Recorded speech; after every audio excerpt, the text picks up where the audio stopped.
All right. Hello, everyone. Good evening, everyone. You're welcome. You're welcome to the first Mind Over Money series for 2026. You are in the right place if you want to have a healthy or a much healthier relationship with your finances. And just a few pointers before we proceed. I want you to know that this is a shame-free space. You can participate without necessarily sharing your real numbers, personal numbers. If you prefer to keep your cameras off, that's absolutely fine with me and with us. And three things that we promise with Enlightened Money Coaching, and I always promise with my sessions are clarity, control, and confidence. So with clarity, you're going to identify things, you're going to become aware. Control, you're going to be able to learn, or you're going to gain one one positive thing or one practical system or thing that will help you manage your finances much better. And of course, with confidence, you're going to leave with the confidence to be able to take one significant action from this session. Okay. So this session, this webinar essentially is purely educational. It's coaching for your financial well-being. It's not a personalized financial advice, so I wouldn't be telling you what to invest in, what products to buy. What I will do, however, is to let you see patterns, see behavioral patterns that are standing in your way and help you design a plan that you can actually follow. Or maybe you'd be able to see where you need to course correct and, of course, take daily right actions or significant actions, small steps that you can take. Okay. So in the chat, I want to know that everyone can hear me well. So you can put, yes, I can hear you in the chat. For me, I have my other device here. I can see, and we're live on YouTube as well. So if you can see me and you can hear me, yes, two people in the chat, and then we'll move. So very quickly, if you can hear me, and yes, I can hear you. Okay, thank you. Absolutely. Now, so we're nearing the end of the first quarter for 2026.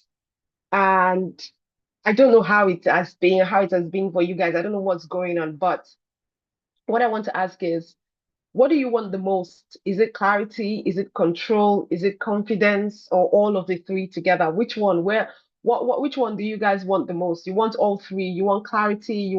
So this is going to be engaging. This session is not just me talking, right? I do a lot of talking in maybe other Mind Over Money series, but this particular one, the first one we do for the year, and this isn't the first time we're having this session. Okay, we've had one last year where we did Mastering Your Money Mindset 1.0 for a Prosperous 2025, and you can catch the recording on YouTube. If you go on YouTube and you search for Mind Over Money series, or you search for Carew or Enlightened Money Coaching, can you put the can you or all three? Thank you, Jennifer.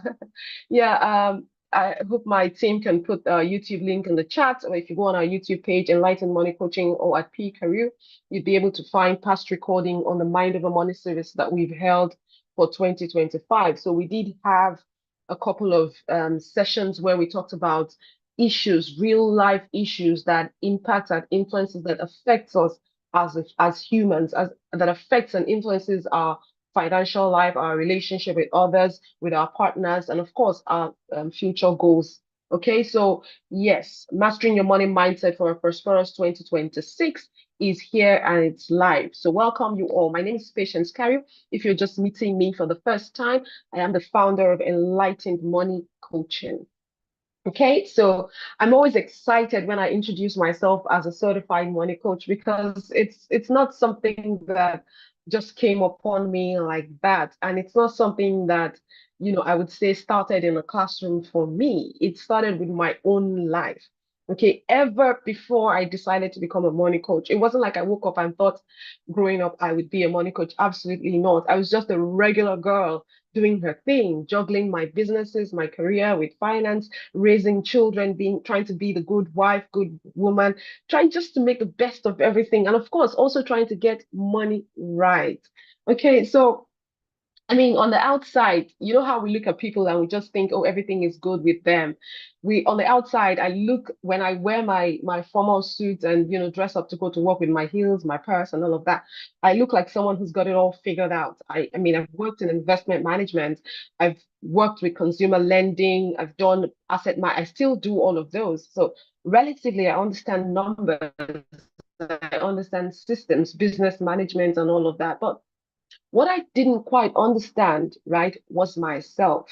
Okay. And so for many years, all the years I was growing, evolving, working, and all of that, I didn't, maybe would I say I even understood what conscious and unconscious? So I sort of understood the layman definition or meaning of unconscious and conscious. Unconsciousness and unconsciousness, that was all it was. It didn't have anything to do with me, right? So I can't tell you here that at the time I understood my unconscious patterns. I knew that I had inherited beliefs or I had habits and all of that and how they were shaping my life. No, I didn't. I didn't even know that I had a relationship with money. And I didn't know that there was a story behind all of that. Okay, but I moved through life unaware, just knowing that there's pressure here, there's stress here, there's me wanting to become this, there's me wanting to achieve, there's competition, there are other people doing things that I'm not doing, there are places I want to get to. I, I was, and maybe I would say that with my businesses, I may have been doing all the right things on paper, growing, doing certifications, taking trainings, doing all those things, always going for one certification or the other and all of that. But guess what? Even with all of that knowledge, I started to notice that something deeper was going on with me. And I also noticed that the people around me as well, they weren't really struggling because there wasn't enough information. We were struggling because we lacked prerequisite. Actually, I take that back. We lacked awareness.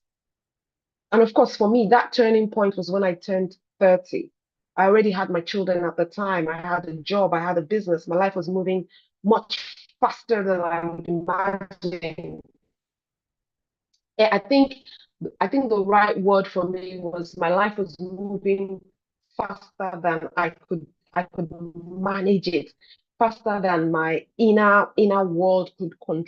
Or would I say intersection between motherhood, my career, my ambition, getting tired, feeling burnt out, and all of that. And it was around that time that I met a woman, a much older woman, who had come into my office to talk about our accounts. I think she was my banker at the time, and she had come in. Am I still online? I just want to be sure. Am I still here? I did receive a notification. I'm still here, right? Just let me look in the chat. Just yes, I'm still here. Am I still here?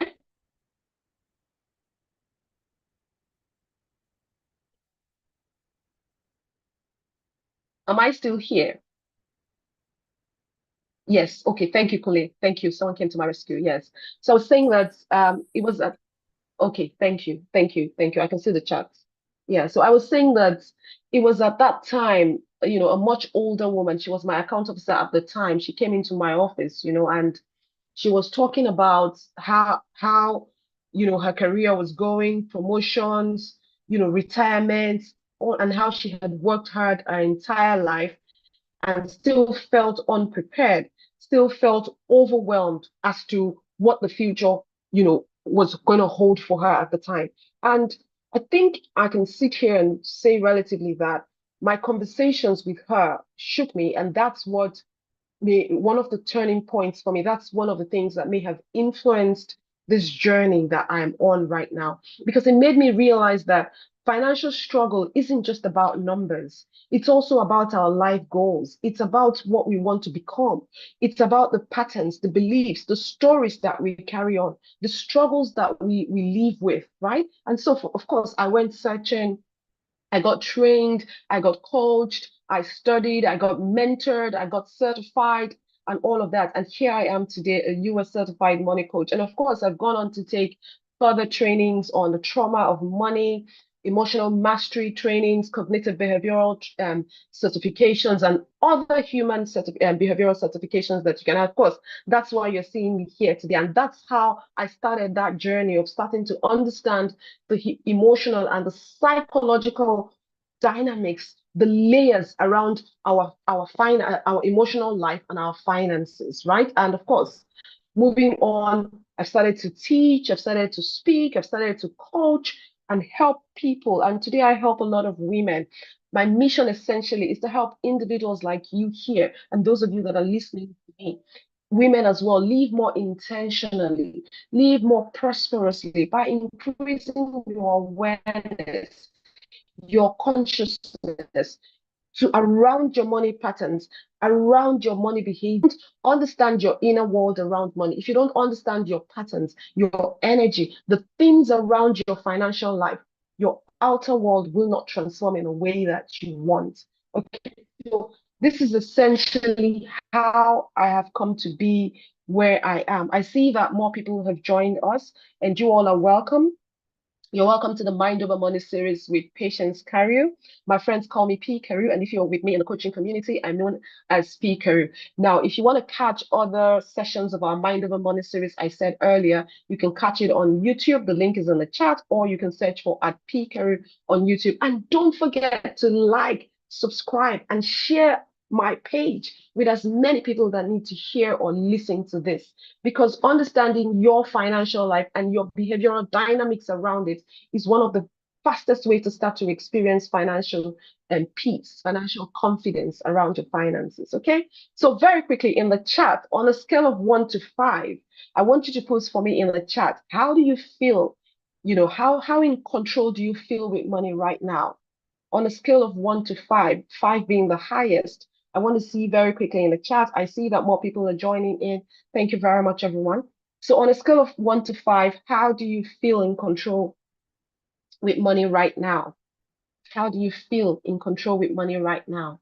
On a scale of 1 to 5, how do you feel? Thank you, goodness, for joining. Thank you, Julia.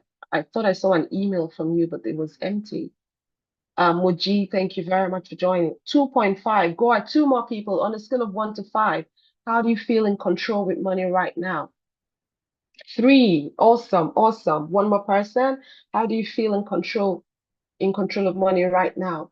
We're going to be using a framework called the Master Framework. Okay, so essentially what that means is we're going to start with the M being measuring, reflecting on the past year. A being, thank you, Moses, 3. A being assessing your money reality. And of course, self-evaluate yourself for growth, for the possibilities for this year. And the T would mean thinking forward, and the E would be envisioning. And of course, the R will be ready, getting yourself ready for what's next. Okay. So let me quickly share. I've got a slide. Let me see. Let me just share that for those of you that just where is it? Oh, I didn't even open it. Sorry, let me just quickly get the slides. Okay. I thought I had it open. Yeah. So I'm gonna share just very quickly, nothing much, just to get everyone.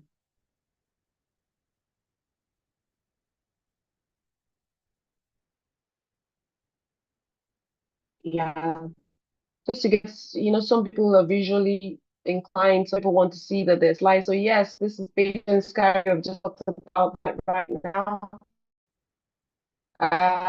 Yeah, and so what we're going to do now is take all the parameters that I just mentioned in terms of master. We're going to take them one by one.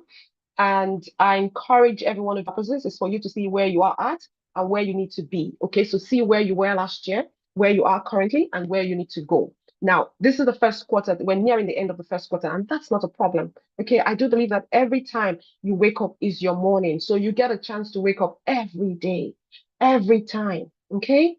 And a book I always recommend is Atomic Habits. It tells you and encourages you how to build smaller habits for consistent growth, for consistent progress. Okay, so this is me, and of course, this is where we are right now. Okay, 2025 in a spin, and what we're going to be doing is measuring. We're going to be reflecting on the past.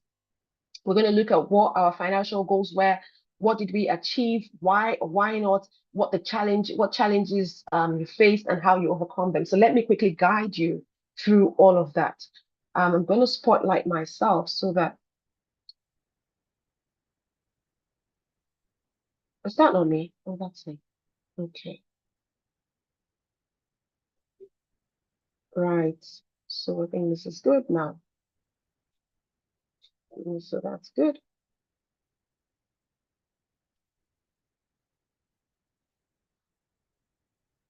Right. So yeah, so we want to look at 2025. Now, we don't just want to look at 2025. We want to see how what has happened, what happened to the economy, what happened to us as individuals for 2025, right? So we want to see how the past is influencing our future and how we want to see what actually happened, what shaped the financial behaviors that we have, and what did the events that occurred, what did the events that occurred last year, what did it reveal to us about our relationship with money? And guys, just so you know, I also know and I recognize that 2025 was not a simple year. It was a year that tested us in different ways. It tested our resilience. It sort of, I think it worked on our minds, our priorities. It forced many households to reshape, and to redesign their financial plans and financial goals. So for those of you that are just looking or just joining, this is what we're going to do now. We're going to think about what happened. What did it cost?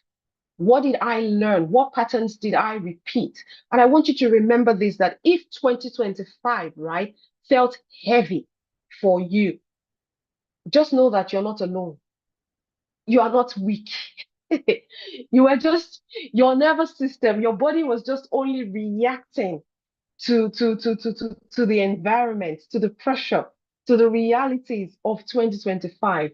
Okay, because that same year there were a lot of things. I think last year, the theme for last year was the tax, right? The Nigerian revenue tax, the introduction, and there was a lot of talks, a lot of webinars, a lot of controversy around the new tax regime, how corporate tax was reduced from 30 to 25, VAT, and there was a lot of what's the word now? When those people misconstrued the information or not. So last year the news was more on tax, but of course there were other things that happened, right? We received a Christmas gift.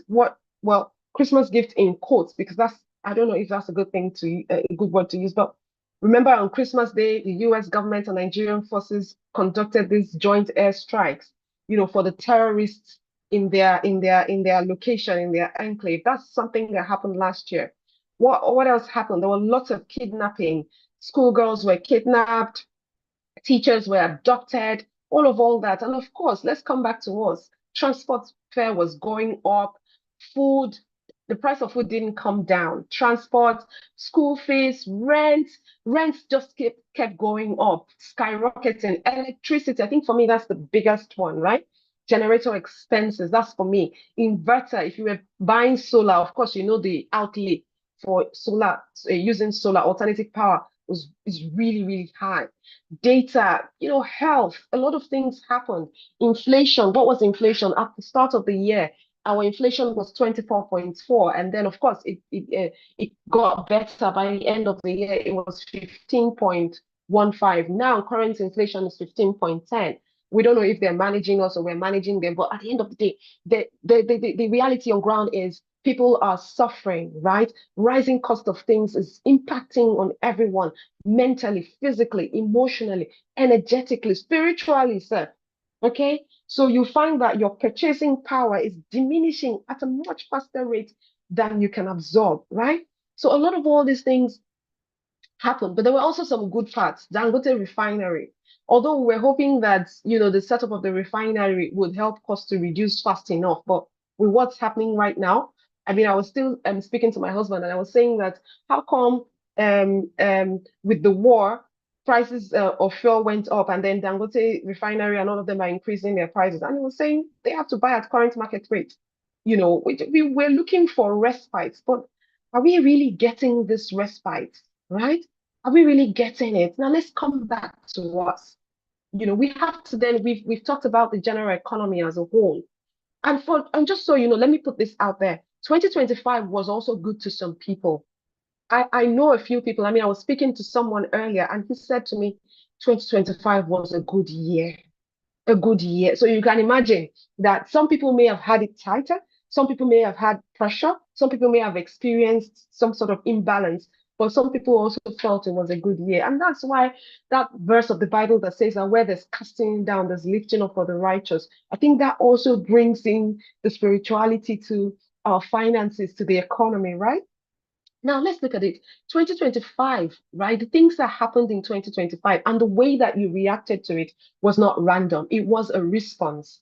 For those of you that are salary earners, your income may have stayed the same if you haven't changed job, if you haven't renegotiated your pay, it may have stayed the same. So it would then look like you're just running from where you're working harder, you're spending time in traffic, especially if you live in Lagos, but you are still stuck in the same place, right? For those of you that had a certain lifestyle prior to, it meant that you've had to adjust your lifestyle because essential things like food, transport, school fees, health, all of those things have gone up astronomically, right? And for power as well. So we spend a lot of money now on power, especially here in Nigeria. And then some people will say, oh, for the FX community, some people will say nothing concerns me with dollars, or some people that will say something concerns me with whatever it is. Even if you never ever bought dollars, you still paid the FX price. The dollar fluctuations in the economy, it still affected you some way, somehow, through the services you are getting,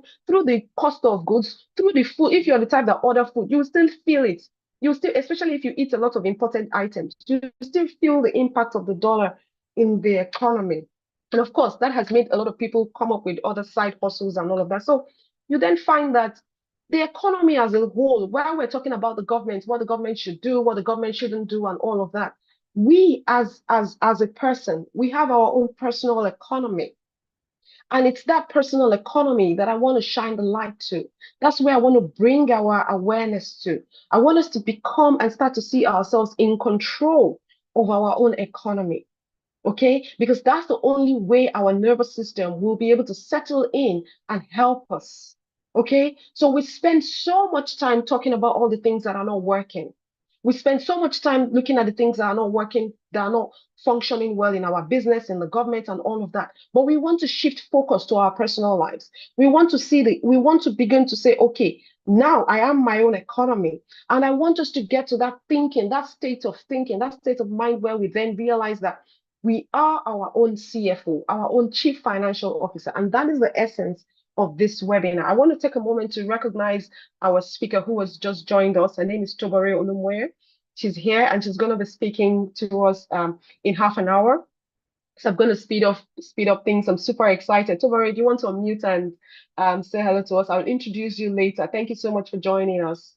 Thank you very much. Good evening, everyone. It's good to be here. Yes, I saw you coming. Thank you so much, Tobore.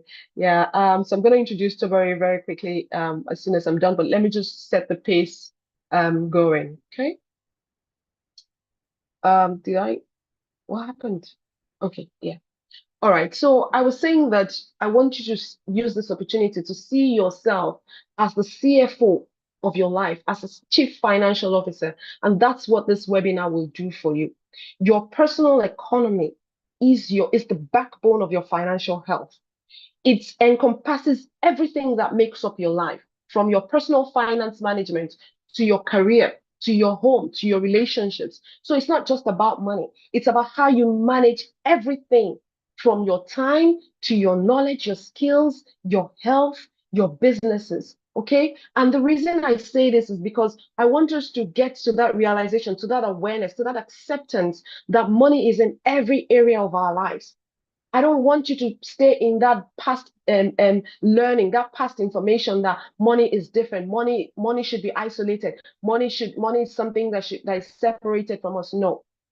Money affects every aspect of our lives.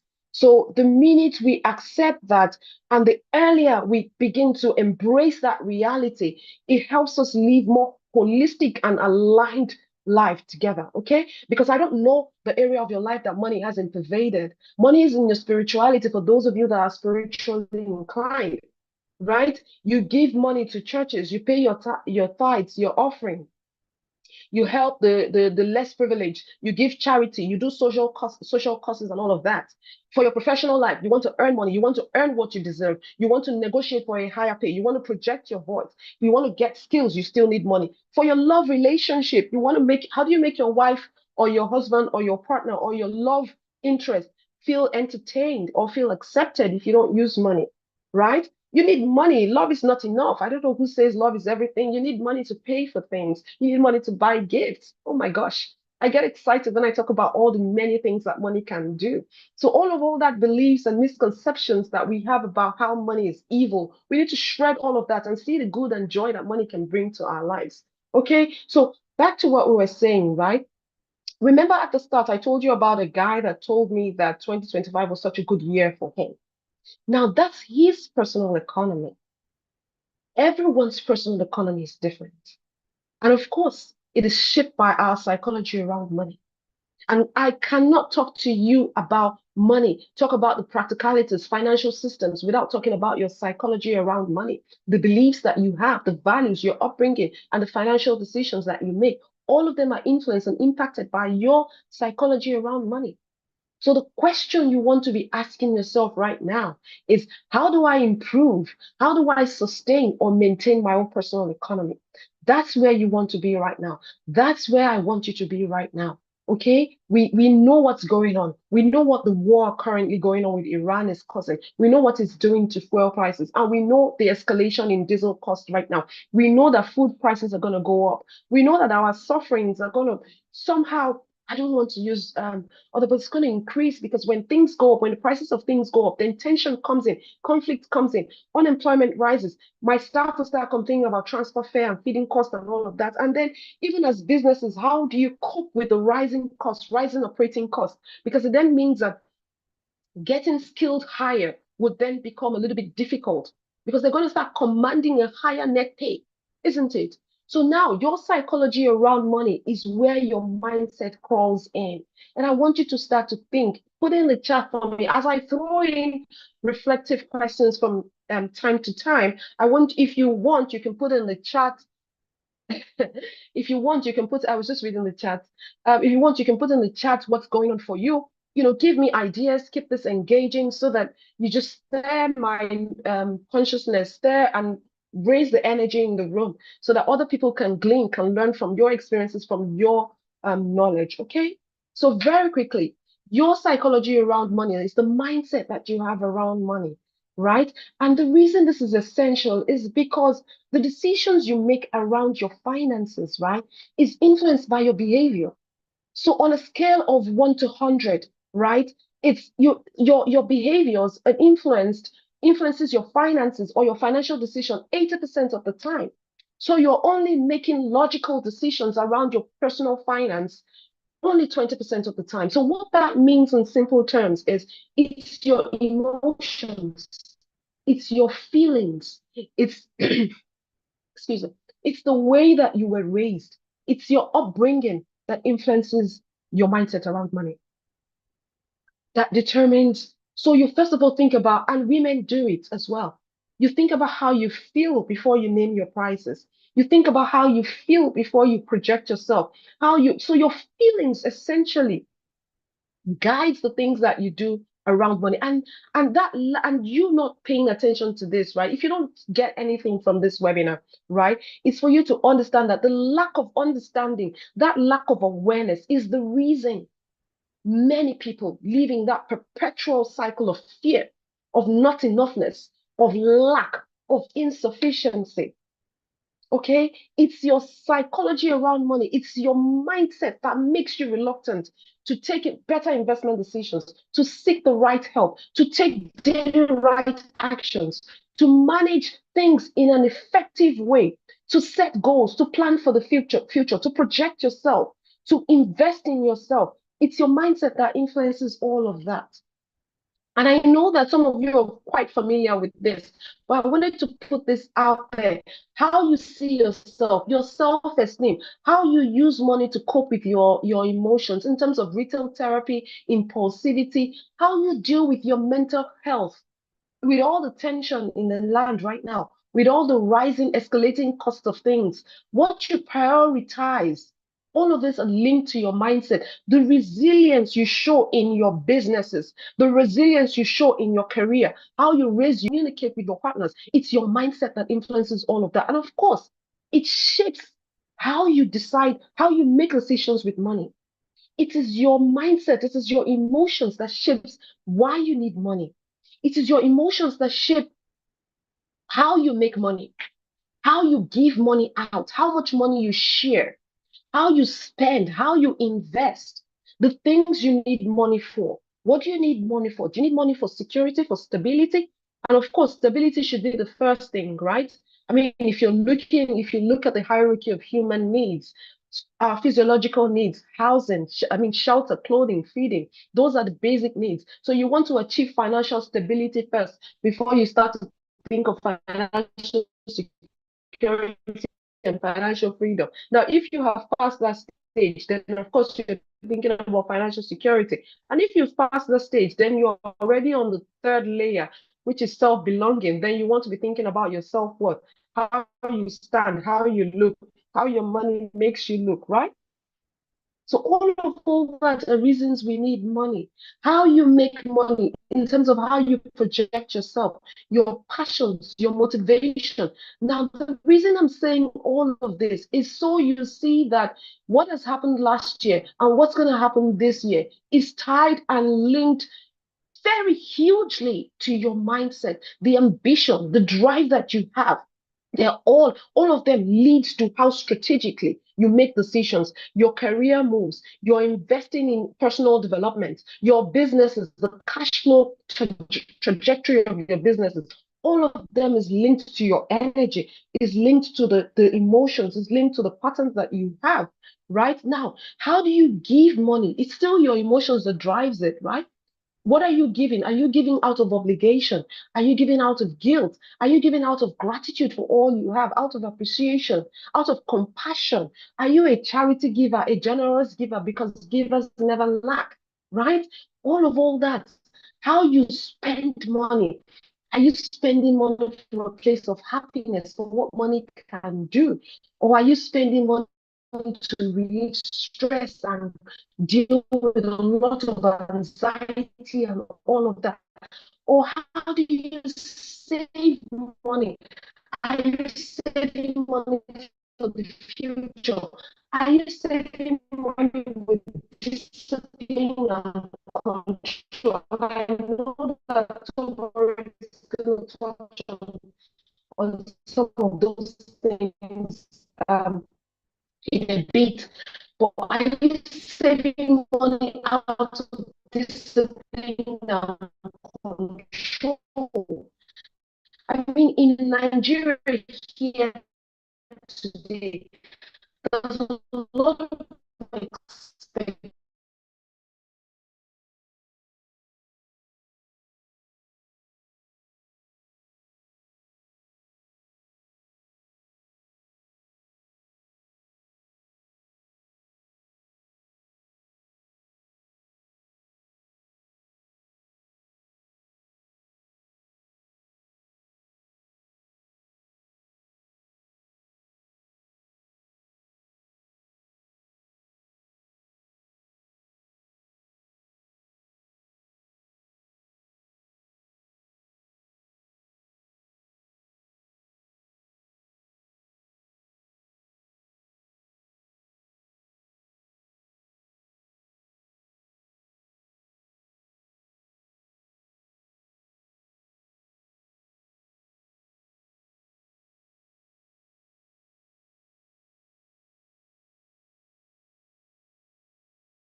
All right.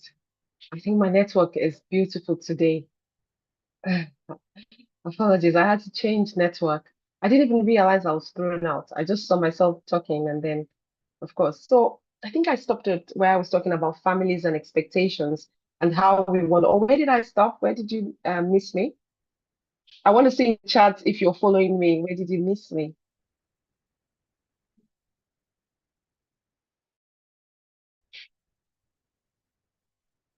Am I back or not? Am I here? I'm looking in the chat just to see. Apologies for the network. I can hear you. Where did you hear me? Okay, anyways, doesn't matter. I was saying that so many reasons, why we need money and the perceptions that we have, absolutely, and the perceptions that we have about money in terms of seeing it as a symbol of security, social habits, and all of that. Now, very quickly, let's consider what 2025 is for us. What were your financial goals? Sorry, what 2025? Yes. What were your financial goals for 2025?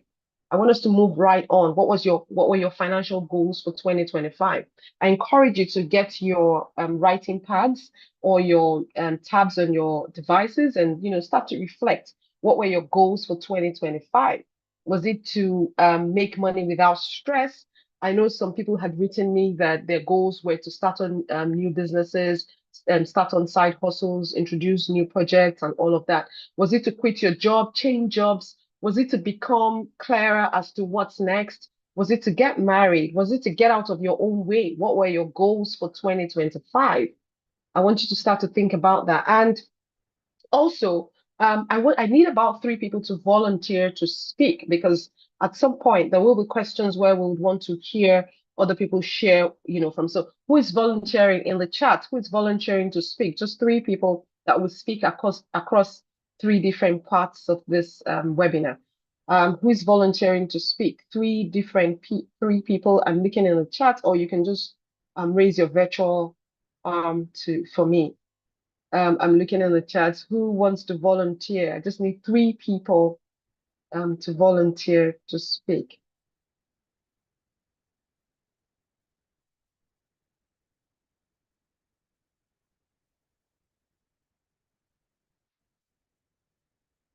You had better volunteer because I will just call your name out.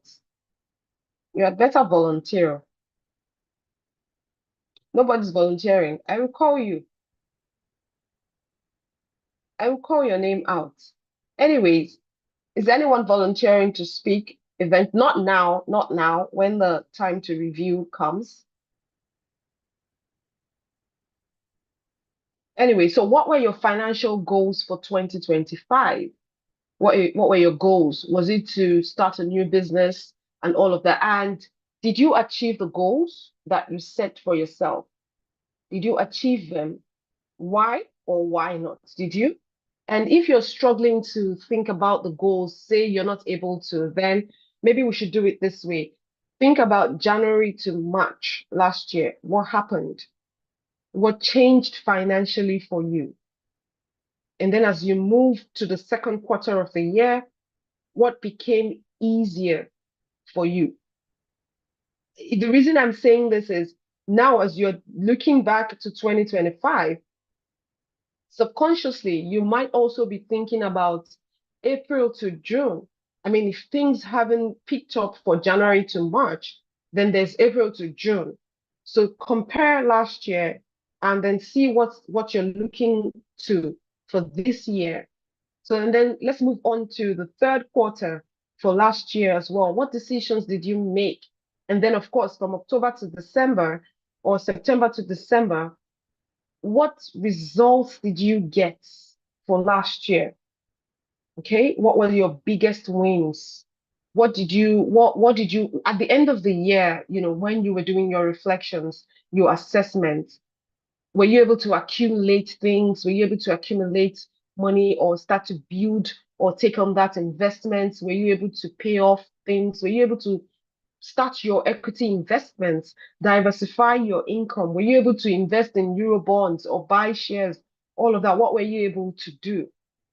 That's what you want to start thinking about right now. What were you able to achieve between last year and, for last year, because the past is the bedrock for the future. So you want to see what your performances were last year and build upon it for this year. Okay? What setbacks did you experience? What did you learn from those setbacks? Right? For some of you, it may have been that you then learned that you needed to research more. You needed to ask more questions thoroughly before taking on investments, or before, in terms of how to diversify. You needed more clarity as to how to divide your energy, right? You needed more information on how to take on health insurance and all that. What was it for you? What setbacks did you experience? And what did you learn from those setbacks? Okay, what challenges did you experience? Did you have a lot of unplanned expenses? I know that's what that one is inevitable, right? That one was inevitable, right? With the economy, what was it like with your mental health? Was financial stress affecting your mental health and physical health, like from every angle? What was it for you? Okay? As you think, as you think about all of that, right? Then you then want to ask yourself, right? What do you want to stop repeating for 2025? What do you want to stop? What do you want to stop? Sorry, what do you want to stop repeating? What do you want not to happen in 2026? So, for the things that happened last year, there will be some things that you don't want to repeat, and there will be some things you want to continue, right? So, you want to start to answer those sorts of questions, right? Now, can someone put in the chat for me, what did the past year reveal about my relationship with money? Can you put in the chat for me, what did the past year reveal about my relationship with money? And anyone that is willing to share can share. What did the past year reveal about my relationship with money? I want to see in the chat, what did the past year reveal? So what did 2025 reveal about your relationship with money? You can't change things that you don't pay attention to. You can't change what you keep excusing. You can't change what you are afraid of, what you are ashamed of. So it's very important that you recognize it, you take it down, you write it down. This session is to bring awareness. That's what money coaching does for you. It helps you become aware as to patterns, as to habits, as to things, that are in the background running your life, running your financial, influencing your financial decisions. So you know what to course correct, where to start to make significant changes from. You start to see ways that you can improve for this current year. You start to see ways that money leaked from your life. So, very quickly, who wants to speak? What did you notice? Or did your goals align? Did you achieve some of your goals? What lessons did you learn? As we move to the next part, what did you learn? What did you learn about 2025? Anyone cares to speak?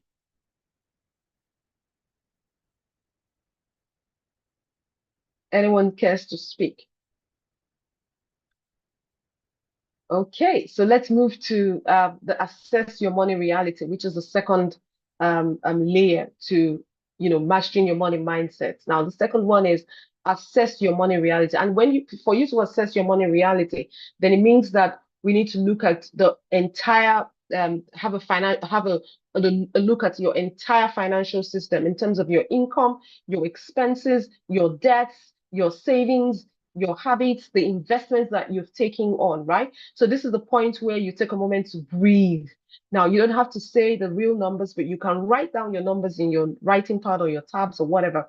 But very quickly, I want you to think about how money felt for you, how money felt for you at the time, and how money is feeling for you right now. Okay?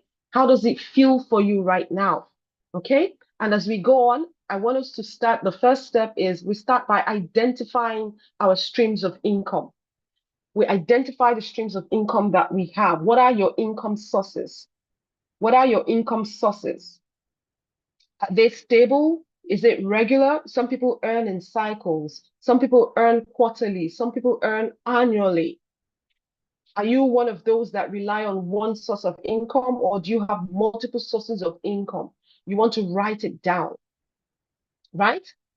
And then see how has your income changed. This is we're nearing the end of the first quarter. How has your income changed compared to last year? Very critical that you do this exercise, because knowing all sources, all your income sources, right, gives you a clear picture of your financial standing. Yes, that's how you're able to do budgeting. So you find people see budgeting as restrictions. That's because of the meaning they have given to it. Once you are able to assess all your income sources, then you can allocate funds more effectively. You are not thinking about the money you did not have. You're not thinking about the money you are supposed to have. You're thinking about the money you actually earn. And of course, that will help with your tax planning. Now that there's a lot of disclosure around our income, it will help you think about ways to diversify, ways to multiply, to compound your money, right? Okay, so you want to think about your income in terms of whether they are risky, how they come, the cycle with which they come. Now, for some of you, your income may not be salaried, it may not be earned income, it may be through commission, it may be through wages, it may be through consultancy, or it might even be business profit. All of them are income. It might even be investment income, maybe from your dividend, from your bonds, from your equities, from capital gains, from your sale of properties or other things. Or it might be passive income, maybe from your royalties, for those of you that sell books, authors, license, whatever it is. Even gifts, inheritances, donations, lottery, all of them are income. So you want to recognize all those income sources and ask yourself, how much do I earn from all of them? How has it changed compared to last year? Right? How is it? Are there fluctuations? At least you can relatively assess your income now from January till January, February now, and compared to January, February of last year, right? So ask yourself all of that. How do you feel around this? And very quickly, we move to expenses. We move to expenses as well. Now, your expenses, right, is where we need to pay more attention to. That's where your pressure points are hidden. Your pressure points, everything that affects you is buried in your expenses. You don't have enough, the stress, right, that you're experiencing is not because you're not earning. The stress comes from the expenses that accumulate and that are still going to accumulate. So what do your expenses total for you out there? Which of them are essential? Which of your expenses are emotional? We talked about how we spend emotionally, impulsively. So, and the reason we're asking these questions is because some things can be adjusted, some things can be reduced. You can completely eliminate some things, right? And this point here is where people start to discover the gap between what they think they spend and what they actually spend. So recognizing your expenses helps you assess what you think you are spending and what you are actually spending. And you need to become aware of that, right? Now, there's something I normally share when I teach around expenses, and it's about our programming. Societally, we've been conditioned, culturally, we've been conditioned to spend what we earn. We've been conditioned to spend every penny. In fact, there's an expense tied to every income. We've been trained to spend every bit of what we earn, even more. And the society encourages that through credit cards, through loans, through fintech companies coming up here and there. Yes. So the more you start to become aware, the more you start to track your expenses, start to track your money, that's the only way you can gain awareness, you can gain control, you can gain clarity and start to become more confident. Okay, so how do you track? You do it using three simple and paying attention to three simple things: the amount of money that you're spending, the who you're paying that money to, and what you're spending that money on. That's how you track. And some of you may not be able to track daily, may not be able to track weekly. I'm not here to tell you how frequently you need to track. What I'm here to tell you is tracking is one of the ways for you to gain control. When you find yourself saying that it's too hard for me, I don't have the time, I'm not good with numbers, all I just need to know is how much I need to earn, or I just need to earn more money, or all of that, that's when you know that there's something going on. Okay? Tracking, even though tracking is a practical tool for financial management, it's also emotional because there are a lot there's an emotional dynamics around you not tracking. There's this unconscious pattern around you feeling heavy when it comes to opening your bank statements, when it comes to dealing with your money, when it comes to seeing how you spend. And when you do this, when you allow yourself start to notice, right, you are able to become in control. For instance, if you have loans, you're able to then reach out to your lending company to say, okay, this is what I currently earn based on the current economic situation. This is what I currently earn, and I'm here to renegotiate my interest rates. I'm here to ask for a restructuring. I'm here to say, okay, how can you help? How can you restructure my repayments? But you would not be able to do that if you don't track, if you don't start the tracking now with the new tax regime that is happening, right? How would you be able to know if your tax is efficient, if if you're paying more or you're paying less? How would you be able to get your documentations intact? How would you be able to improve your relationships, right? Because how would you be able to communicate for those of you that have joint accounts or joint financial, do practical joint financial whatever with your partners? How would you be able to become transparent and minimize the arguments that come? Because money is a big stressor in relationships. So you see why tracking is very, very important, right? And so for you here listening to me now, one of the fastest and quickest way for you is to then say, okay, like someone was saying to me that I have different accounts for different expense heads. So you can set up different types of expenses and even have different accounts for that. In my business, I have my account, my one account dedicated to operational expenses, another account for investments, another account. So you have accounts of that, and that helps you track where client repayments come in. So that way, it even reduces commingling of funds, where you are dipping your hands into business and money for your personal needs. You're not having to always think through your head all the time, right? So it's very important that we pay attention. So, what are your fixed expenses? What are your variable expenses? So your fixed expenses are your rent, your transport, your feeding. Variable expenses are the ones that you go for cinema, you go to restaurants, go for lunch with your friends, you buy one dress here, you buy those are variable, those are discretionary expenses. Those ones are based on okay, right? So what are they? Are you able to categorize them, track them, manage them properly? Right? And the question I want to leave you with, right, as I close this category is if you had to reduce your expenses by one category, what would that be? And what change would that make for you the most? If you had to reduce, am I still online? Am I still here with you? I just need to see in the chat. Yes, Yes. you are. Thank you. So if you had to reduce your expenses by just even say, let's even hypothetically say 10%, right? What would that category be and how would that change you? What change would you see? So this is for you to reflect on. This is for you to reflect on. And then the next layer is your debts and your savings, right? So we're not asking you to tell us how much debt you have. Whatever credit you have, it's information. It's for you to see it as it is. So now, knowing that you have to track, knowing your income, knowing how much comes in every month, you then need to ask yourself how much debt. But funny enough, Nigeria is not so much of a debt reading economy like the more advanced nations like the US, Canada, UK, and other countries where they have access to credit cards like nothing. But then we still have lending companies, we still have finance companies, banks still give loans out. So people still have debts, people have mortgages, people have soft loan, easy loan, salary advance, personal loans, car loans, auto loans, and all of that, right? How much debt do you currently have? What are your interest rates? What are the interest rates that they're giving you?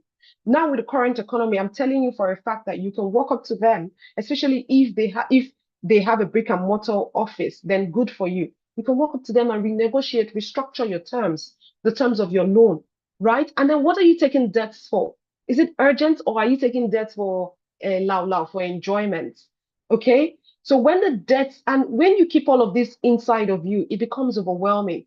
But now that you're here and we're shining everything, you now then see that, okay, it's time for you to assess yourself, ask yourself if you are able to set aside money for emergency funds, for savings, or your debt is eating into all of that. Because like I would always say, no matter how much you earn, you'll never build wealth unless you are able to put a cap on how much fun you can have with the money in your life right now. Let me say that again. No matter how much you earn, you will not really be able to build that much wealth that you desire unless you are able to put a threshold, a cap on how much fun, how much relaxation, how much entertainment, how much recreation, how much you want to spend on all of those things with the money you have right now. Because your wealth is buried in the middle of your expenses. At least the financial security that you seek. So very, very important that you pay attention to that. So what I want you to do is pick one lever you want to control right now. Out of this webinar, if there's one thing you're going to take before I hand over, one thing you're going to take is, are you going to be tracking for the next 1 week? Are you going to start automating something, maybe setting aside money for investments? Are you going to cancel a subscription? I know how subscription takes part of, that account that you have put for subscription and they're taking $10. Yeah, Zoom takes $18. Canva takes a certain amount. Your DSTV, your Netflix, all of that. Are you going to cancel the ones you're not using? What category are you going to reduce by 10% or something, whatever percentage you want, right? Are you going to now say, okay, this is where I start to separate my business finances from my personal finances so that or maybe I'm going to start paying myself for my business so I can structure myself. Your wealth is buried in the middle of your expenses. Thank you, Idowu. Absolutely. Right? So what is it for you? What is it for you? Which one are you going to start with? Which one are you going to start with? And all this is very important that you pay attention to this. And I'm looking at the time, we're moving to the next layer, which is self-evaluation, right? And this is where, of course, you look at, how you have been, what you need to do. You go beneath the surface and start to say to yourself, what are the habits that are keeping me stuck? What are the beliefs that I need to release? What are the skills I need to embody? I need to learn. What patterns do I need to release? Now, I want to recognize our guest speaker, and I'm going to leave the space for her to speak. But let me quickly introduce Tobore that is here so she can speak.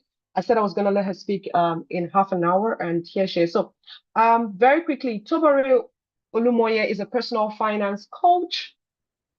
Tobore, hope you're ready. She has over 22 years experience working in financial services sector. She's helped individuals, teams set up their financial plans, achieve financial clarity. She's spoken to thousands of staff of organizations, government parastatals, public enterprises, churches, members of religious organizations, social group. Tobore is everywhere. If she's not in Abuja today, she's in Port Harcourt tomorrow, she's in Lagos, she's speaking everywhere. She currently has over 200 clients across the world, and she's authored so many books. I bought a couple of her books. I think I have a couple of her books, that she's authored. Tobore, The Money Side of Love. I know I've invited you to speak on love and finances. She's authored a book for children as well. I think her recent book is you recently wrote a book, Tobore. What was that book about? What's the title of that book? Is it the Start With Young love Grow from Rich? your finances. With love from, oh, that's even different Oh, from the money side of love, right? yes, it is. Right, yeah. And Tobore, of course, is a graduate of chemical engineering, and she's taken several certifications on financial planning, customer service, public speaking. She's a member, a fellow of the Institute of Management Consultant, and of course, her purpose and mission is to drive, is to create this strong belief that Africans can do better financially if they know better. Tobore, you're welcome. I want this session to be engaging. I told you to freestyle. I didn't, want a situation where you would come in with slides and all of that. I want you to just speak and let people ask you questions around their income, their personal finance, just share a lot of your knowledge. And of course, tell us your products, how we can connect with you, and how we can get enjoy your services as well. Thank you. Tobere is a good friend of mine, so just asking her to come was just easy. Thank you so much, Tobere. So I'm going to remove spotlight and then spotlight you. Thank you so much, Patience. Thanks, everyone. Good evening. Okay, I just wanted to say I will most likely put off my video now because I'm struggling with the bandwidth here. So if you don't That's mind, okay. I will put off my video. I just wanted to show my face so you know it's not AI and this I'm not a robot. Okay. All right. Okay. So This picture I is nice now. just asked. It's better than the real one, so let me even leave it here. This is this was before the dollar moved. Okay, so tonight I want us to talk about a few things, and just like Sis had said, it's not a formal presentation. In fact, what I want to talk about today is basically sharing some of my experiences. And it will be along the lines of, and by the way, good evening to my people. I see a few of you here. Good to see you all. Okay, so I just want to share some mistakes I see that are common. And of course, if you have any questions along the way, it's a fireside chat, right? So it's not a formal presentation. While I share, if you have any questions, you can please just go ahead, raise your hand or drop it in the chat box or unmute your microphone and we'll have a conversation around it. For the next 30, 45 minutes, I just want to share some common mistakes I have observed. And these are not theoretical mistakes. These are not your typical, or you would assume that everyone makes those mistakes. These are mistakes I have found very common amongst the clients I work with and the groups I speak to. There are 12 of them, but at the root of all 12 of them is something that patients had even just talked about tonight, is fear.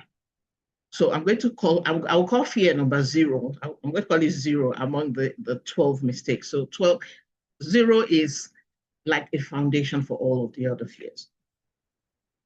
Fear is a big issue. And when we say fear, it's so difficult to keep it restricted because it's fear that touches almost everything. So there's fear of facing your numbers. And for me, I'm always a bit curious when people are unwilling or unable to face their numbers. I'm a numbers person. I have a background in engineering, so we are driven by numbers. Numbers are our thing. But in the course of being a financial planner, I've realized that many people are afraid of numbers. They're afraid of even checking their blood pressure. They're afraid of checking their blood sugar. They're afraid of checking their weight. They're afraid of checking, most certainly, they're even afraid of checking their own account statements. I used to be very curious. And I was like, why are you afraid? This is you. You spent it, it's your money. Go and review it. And they're like, I don't want to look at it. I get heart palpitations. I'm afraid. I'm scared. So you'll find out that if you do not take charge of that whole fear thing, you'll be unable to proceed. So for me, one of the biggest mistakes I see people make is fear. And the fear is wide. So fear of facing numbers is number one. You really cannot talk about growing wealth. You cannot talk about taking care of the assets. I know we may have mixed religions here, but I'll just use Christian examples because those are the ones that I'm most familiar with. If you look at all of the parables where there was wealth attached to the parable, I'm talking about the parables of Jesus now, you will notice that they were number based.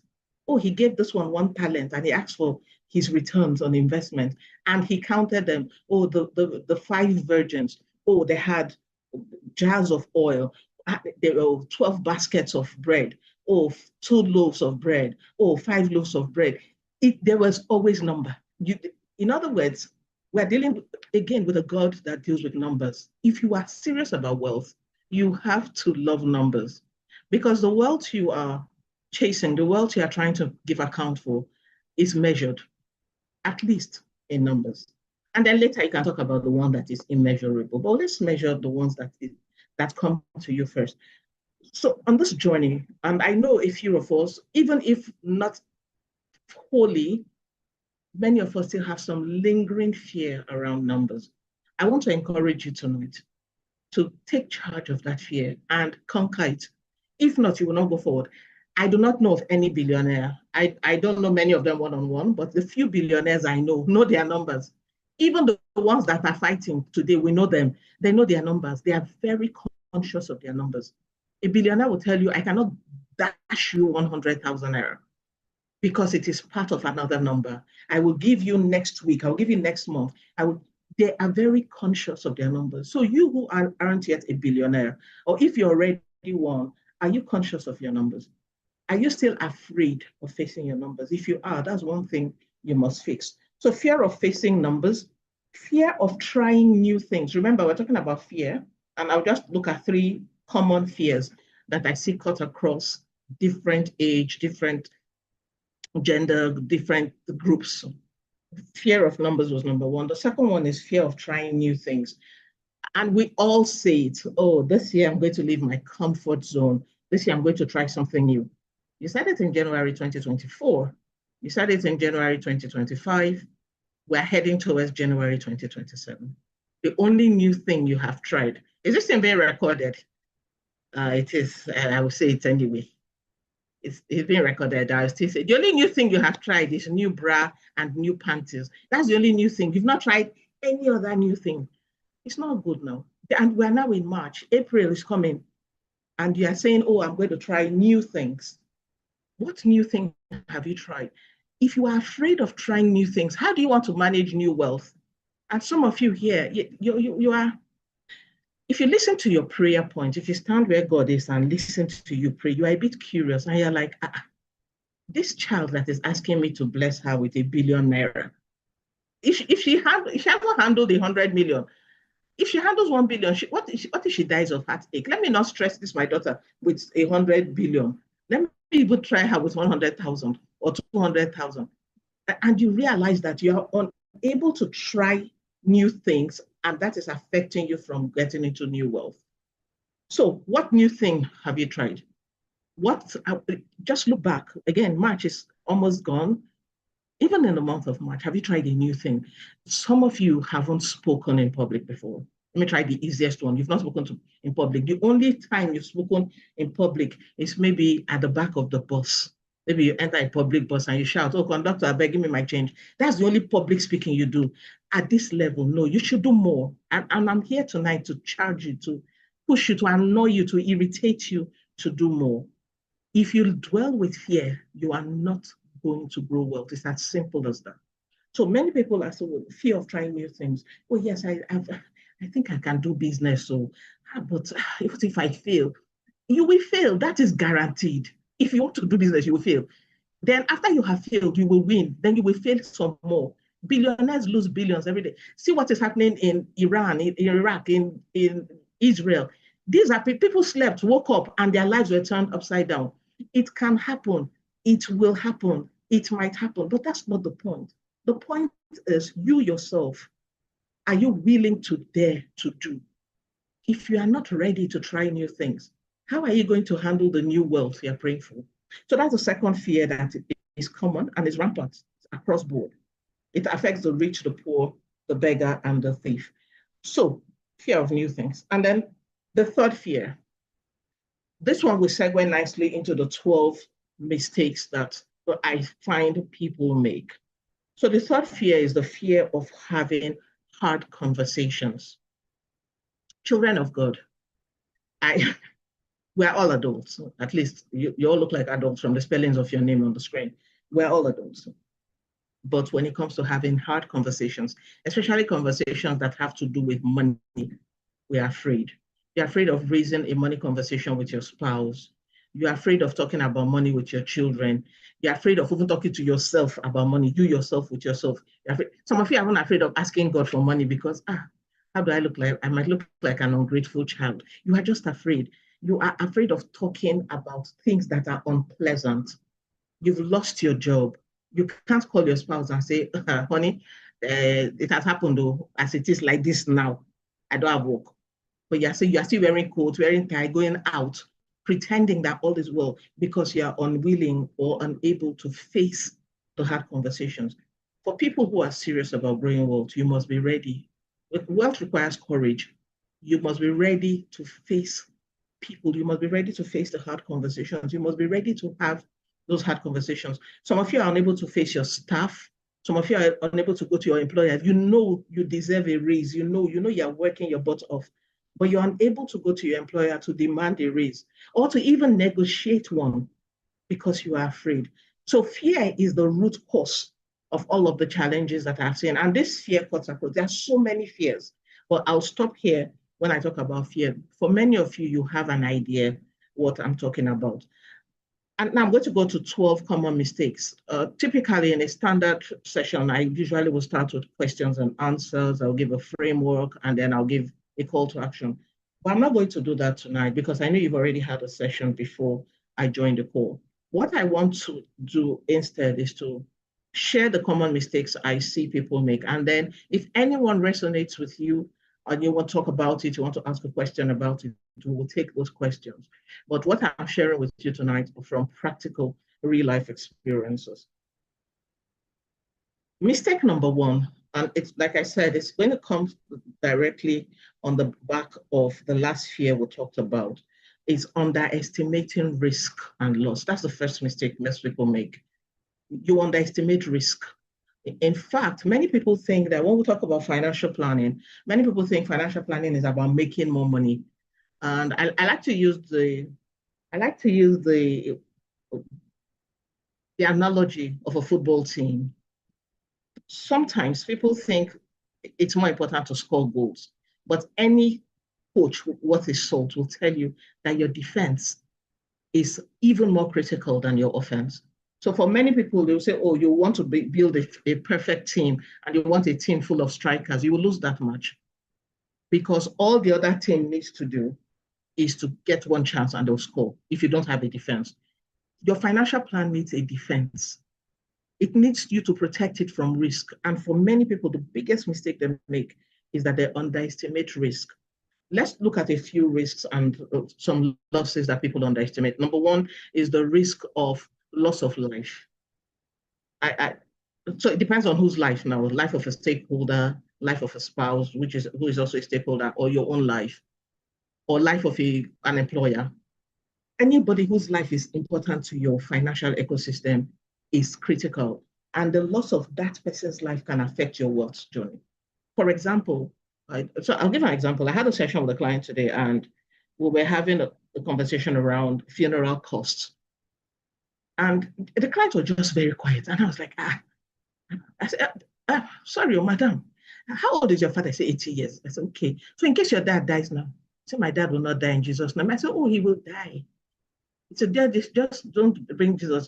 One thing I can guarantee you is that your father is going to die. In fact, you, Papa, you die. Me, I will die. All of us, we're all going to die, guaranteed. The question now is we are praying that it's not going to be today or tomorrow. But your dad is 80 years old. In fact, it's actually 81 because we're in 2026. Your dad is 81. She said she has not thought about her father dying. I said, so what have you thought about? She said she hasn't thought about it. I said, okay, what of your mom? Your mom is 75. Hi. She said, my mom cannot die. I said, hey, this woman I'm telling you about is over 50 years old. I said, so you yourself, what of you when you die? She said, I said, well, your own death is not really a big deal like that because you would have gone. So it's not, you don't have any financial loss in death. But let's talk about those whose death will affect your finances. And I said, okay, let's look at if your dad passes on, how much will it cost to bury? She was quiet. How can you be quiet? She said she doesn't know. She genuinely had no idea. This woman is from the East. She's from Anambra State. It's the audacity for me. How can you be from Anambra State and you don't know how much burial will cost? And I helped her. I said, well, let me just tell you straight up, the minimum, barest minimum, if you want to keep it very quiet, just mind your business, carry their body, go breathe, just do 1 or 2 canopy and bury. 20 million naira. She started breathing fast because her savings account plus investment account plus all the children's savings account plus her retirement account, all is not up to 20 million. And then I was asking, so if your dad passes on today, how are you going to bury? She was quiet. Why was she quiet? Because it suddenly dawned on her that if that, and by the way, she's a first child of 4. Her younger siblings, and in fact, she's the biggest winner of bread in the family, you can imagine. And then it occurred to her that if that situation, if that tragedy were to happen, she would have to borrow. So you are borrowing money to bury. It is not an investment. Yes, there's no return on it. You just get a very good prayer. People will just say, God bless you, you try you. A befitting burial, which is a useless statement. I don't know how a burial is befitting to the dead. But if you do not have a clear understanding of risk and loss, it is a big mistake. Because when risk crystallizes, funds usually move. So ask yourself, what risk is there? Oh, I'm living in a house worth 200 million naira. If fire engulfs this house, who will replace it? What is the cost of replacement? Who bears that cost? Who bears the risk? Do I have a fire extinguisher? Do I have fire insurance? Do I have burglary insurance? What do I have? If there is war, breakout of war now, people start running, break. Where can I run to?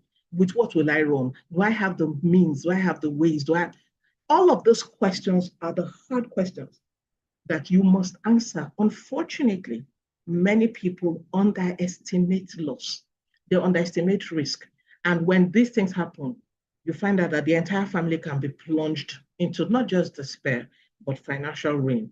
Many people trace their loss, their financial quagmire, where they are today, to some loss that had happened either to them, a sibling, a spouse, or a parent. So ask yourself, am I part of those who underestimate risk? Am I part of those who underestimate loss? When you set up your financial plan, a risk plan is typically one of the first things you do. So you ask yourself, who will take charge of it? If this happens, what can I do? By just having that awareness and having that conversation mentally, you'll find out that if life does happen, you are better prepared. You are better positioned. I remember one of my clients reached out to me. That was not last quarter, sometime in August last year, and we were rejoicing. Why were we rejoicing? But one of her goals was to get a plot for her mom. Her dad had passed. To get a plot for her mom for funeral plan in one of the vaults in Lagos. So she had finally paid for the plot for her mom, and we checked that goal off. If she didn't do it now, any day the mom passes, she will do it, and by then the cost would have skyrocketed. So ask yourself, what risks or what losses can occur to me, and which one am I underestimating, or which one am I not even aware of? Then become more aware of it. Okay, the second common mistake I know is people underestimating the power of compounding.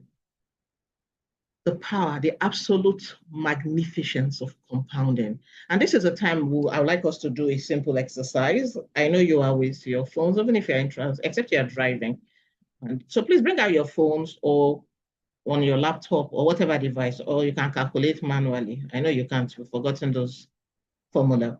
So go to the calculator site. It's a common site for those of you who look at your finances regularly. Go to the calculator site, THECALCULATOR, the calculator site. Site is SI. Anyway, when you put THECAL, to come up. The calculator site. Go to compound interest calculator. Let me go to the chart. Are you with me? Let me check. This class is very quiet. I'm not talking to myself. Patience, can you hear me? We're here. Loud and clear. Make Who sure said they're we not should go being. to calculator? Ah, We okay. can hear you. Yes, the calculator site, THECAL, the calculator. The calculator site. So go to compound interest calculator. I want us to do a small exercise. Let's assume I see there are men here. I'm seeing some females too. Let me ask the females, how much is a chicken wrap? Yes, the calculator site, one word, that's correct.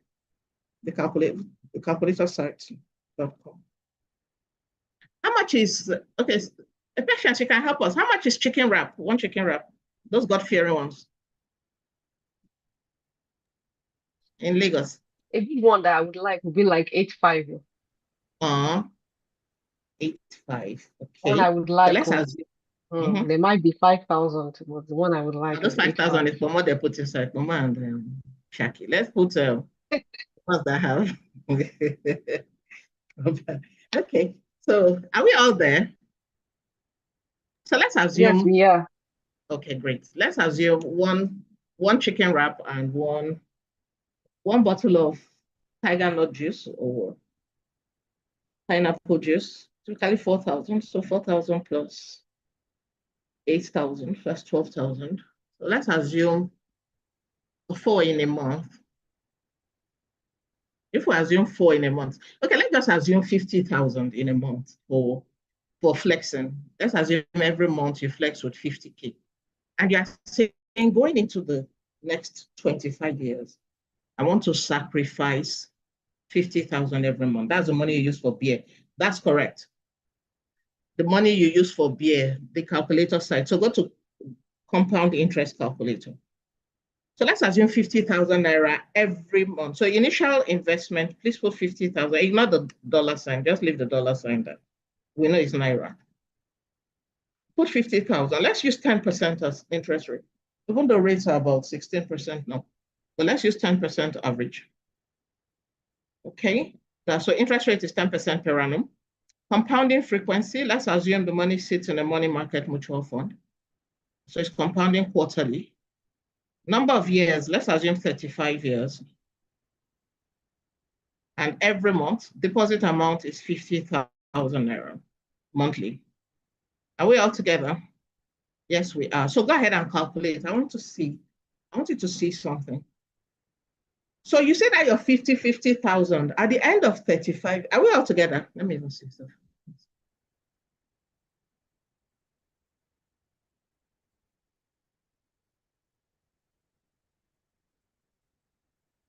Has anybody calculated this? Oh, great. All right. So Tosin, let's see. Sorry, Tosin. Yeah. So how much do you have as additional deposit?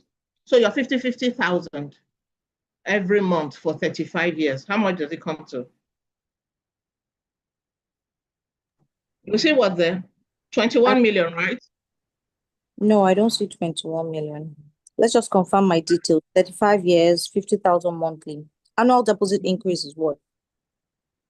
Monthly increase. Monthly, not annual, monthly. Okay. No, the last option says annual deposit percentage increase optional. No percentage increase, zero. Just leave it. That means you're not increasing.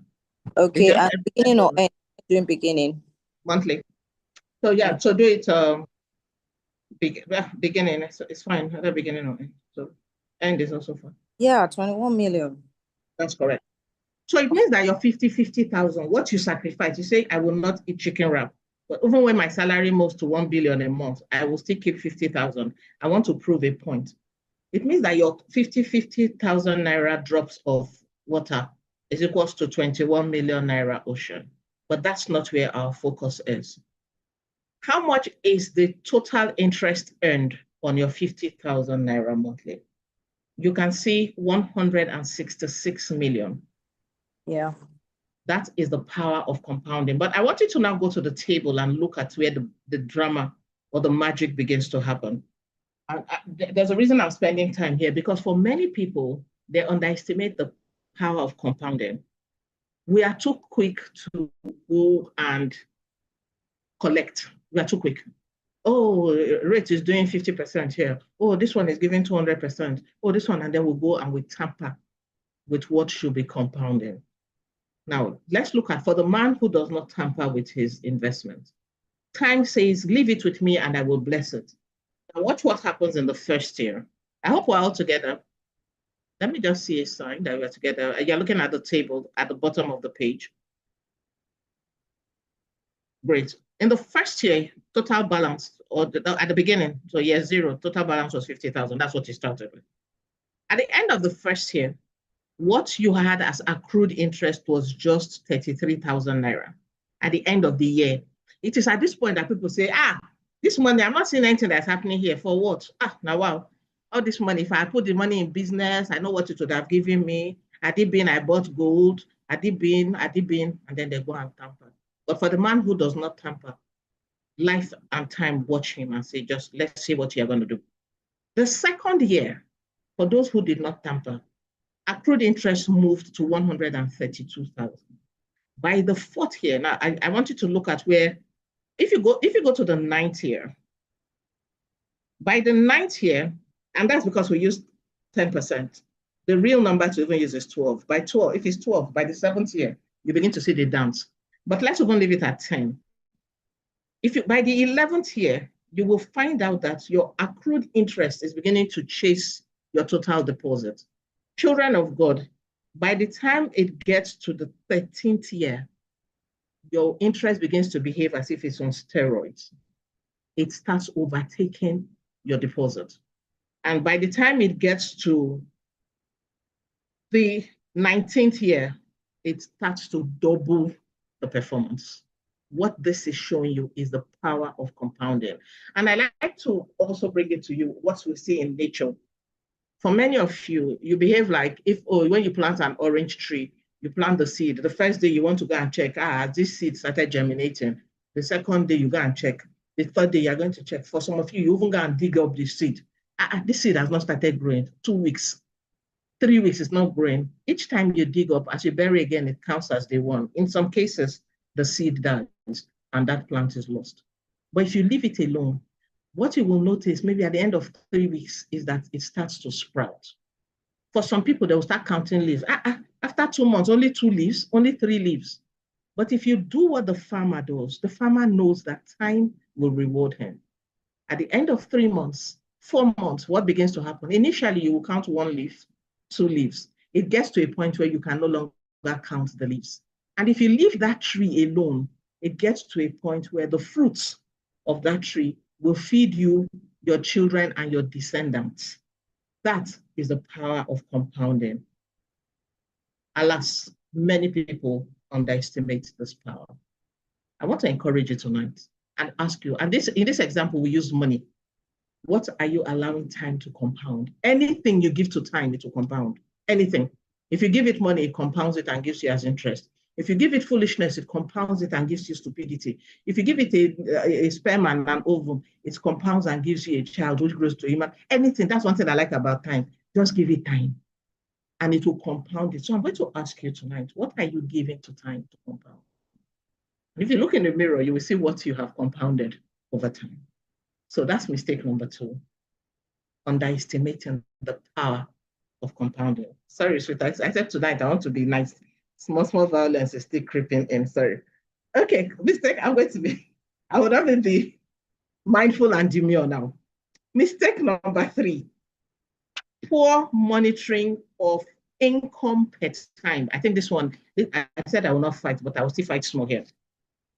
Let me even ask you, don't type it in the chat box, but write it in your jotter. How much do you earn per hour? What is your hourly rate? How much do you earn every hour?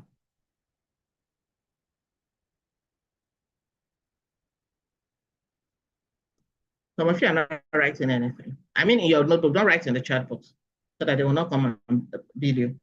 How much do you earn per hour? Some of you don't know what you earn per hour. If you don't know what you earn per hour, it explains very clearly why you spend your time reading from May Yule Edochie to who is Yule's other wife? May and what? Hi, Chineke. What's Yule Edochie's other wife's name? Please help me. Patience, you know her name. I've forgotten. I know one is May anyway. God, that big. I don't know. I don't read them, so I don't know. Judy, don't worry, face your sweet. Don't worry that I've seen the people that look at them. Judy, thank you. Judy, that is why you people know the difference between May and Judy. And it's fine. Me, I even know them. But I use my break time. But some people, that is their work. They know all of them. They know who May's new boyfriend is, who Judy's ex-boyfriend, Yu's former boyfriend. They're from Tunde North. In fact, some people, you see them in the comment section. From Tunde North, they are moving to Olori Supergirl. From Olori Supergirl, they are moving to Niger Blender. They are everywhere, and they are surfing away their time. It shows that you don't know your time, what you should earn per hour. So the question I'm asking you is, how much is your hourly rate? How much do you charge per hour? That's question number 1. Number 2 is, how much are you supposed to charge?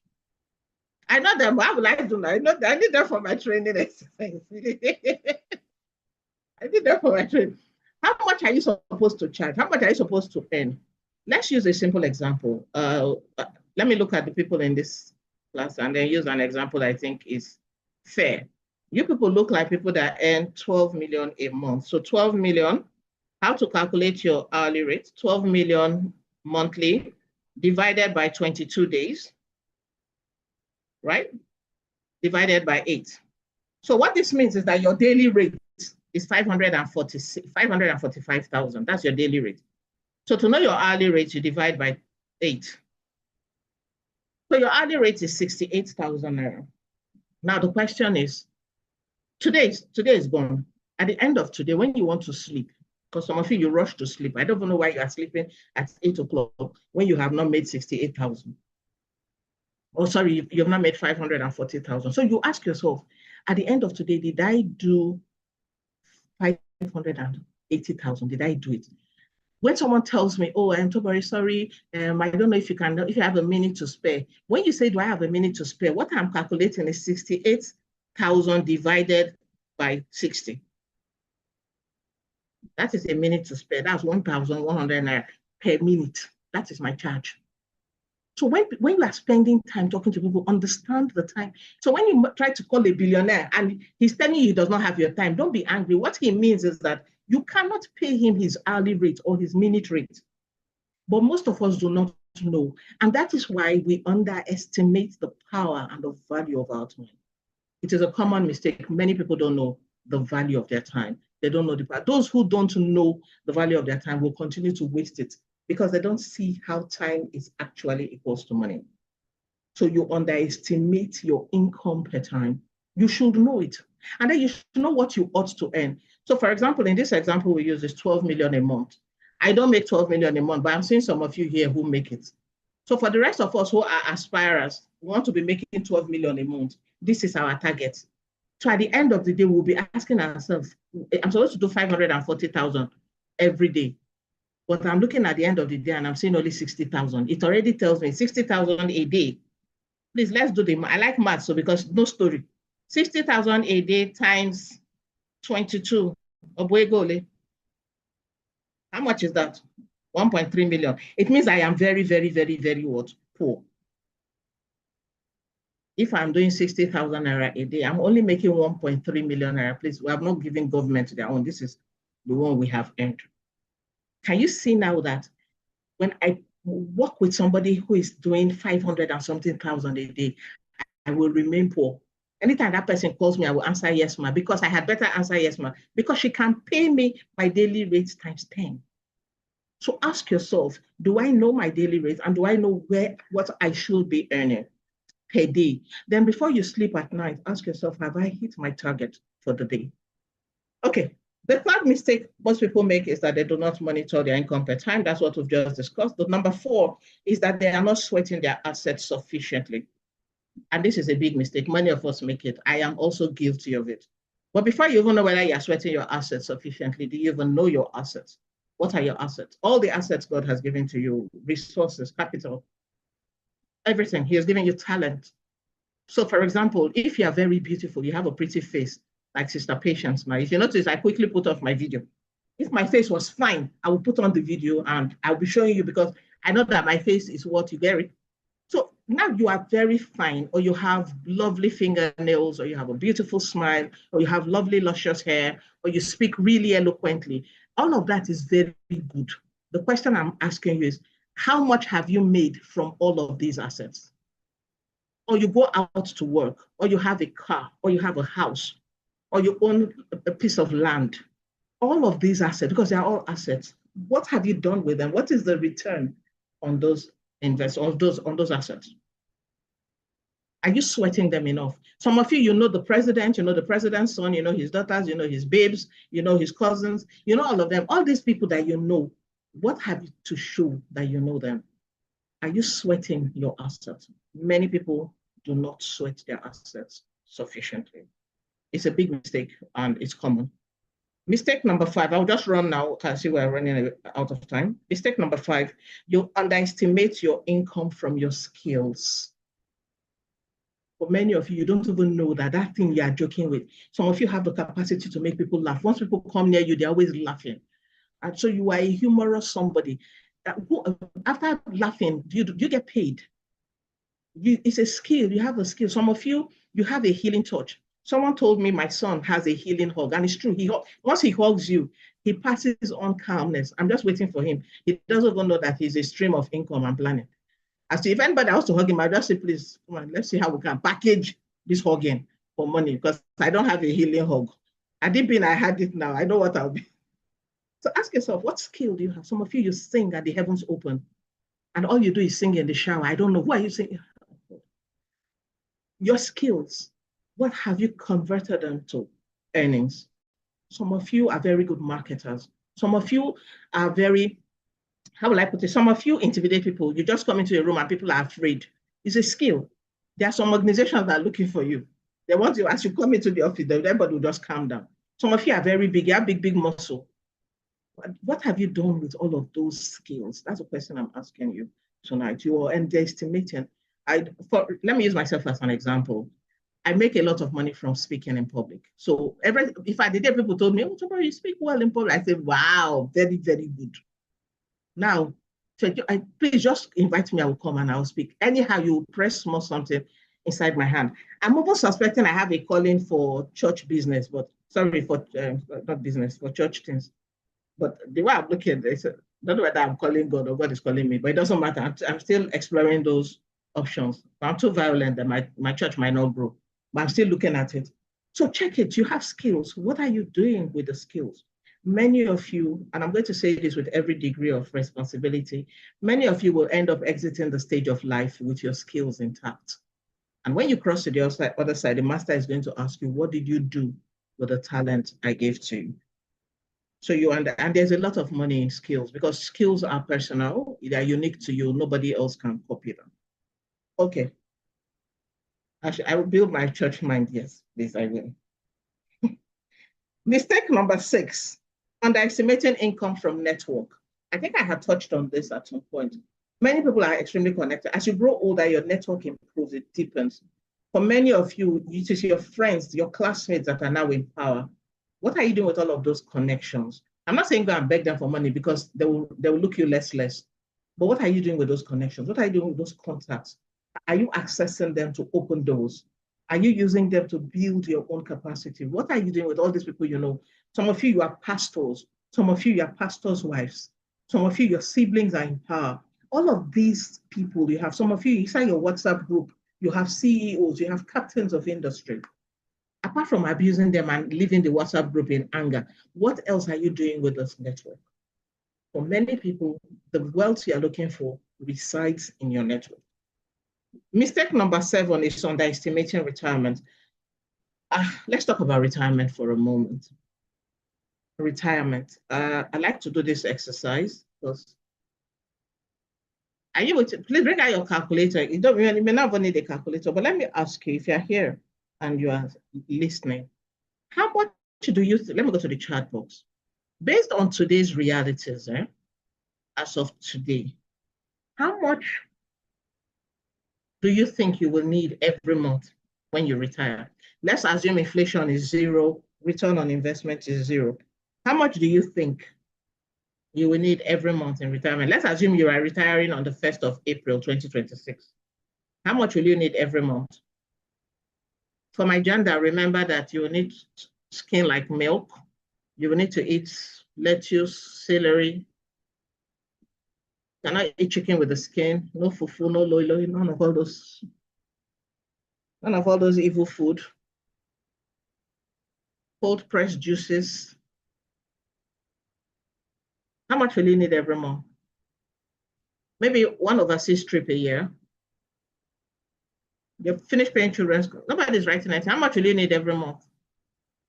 Just give me a number in the chat book. Where's everybody? I don't drive people. You are hitting us now. Even if we give you a number, inflation will come again and include that number. So we are afraid. We don't want you to judge us. It always says 300K per month. This 300K, does it cover fuel? Is there fuel in your generator? Does it cover? You're not in band A. 2 million. Tosan, God bless you. This is my gender. Tosan is a female, Rabbi. Tosan, you're female, but Idowu is male. Maybe. Tosan, are you female? Just let me know. Oblige me, please. My Yes. gender was I guessed it. Idowu, you're a man, Abi. Aha. I need to open church. I'm a prophet. Idowu is a male. It's only a man that will say 300K. My gender would not say 300,000 because we know how far. 300,000 is one hair.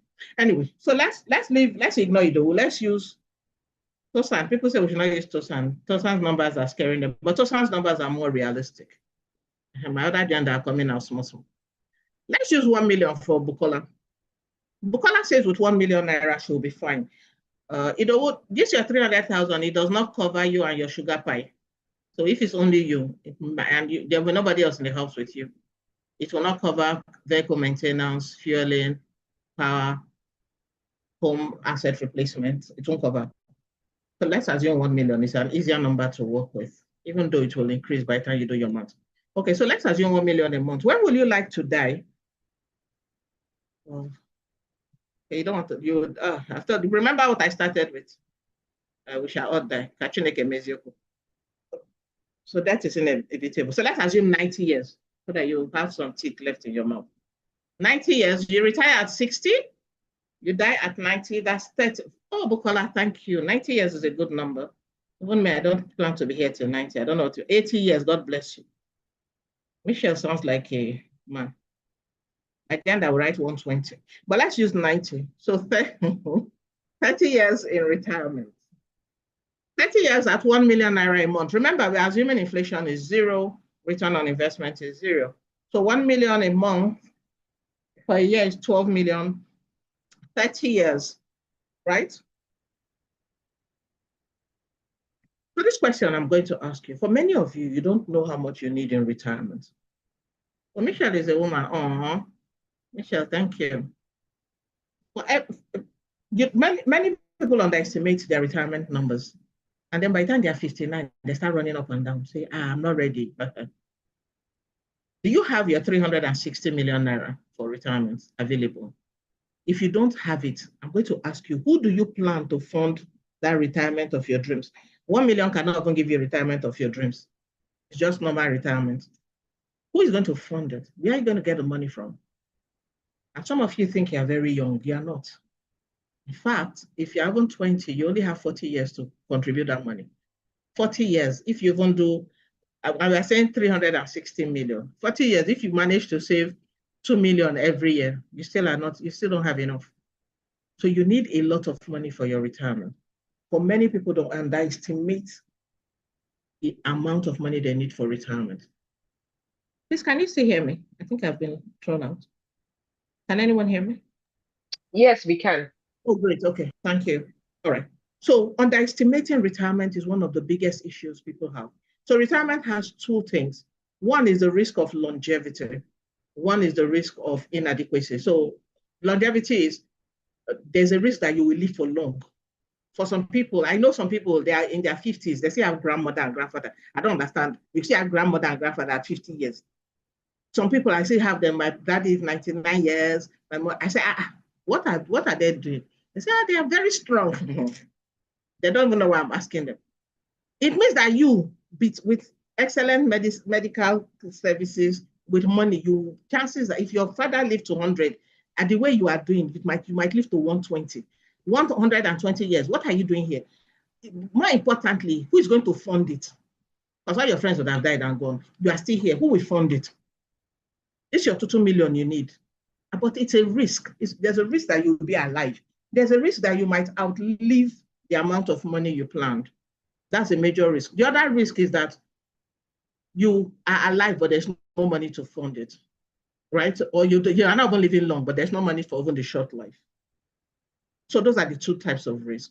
So the question is, for retirement, are you prepared? Are you even having those deep conversations? It's a very common mistake, underestimating retirement.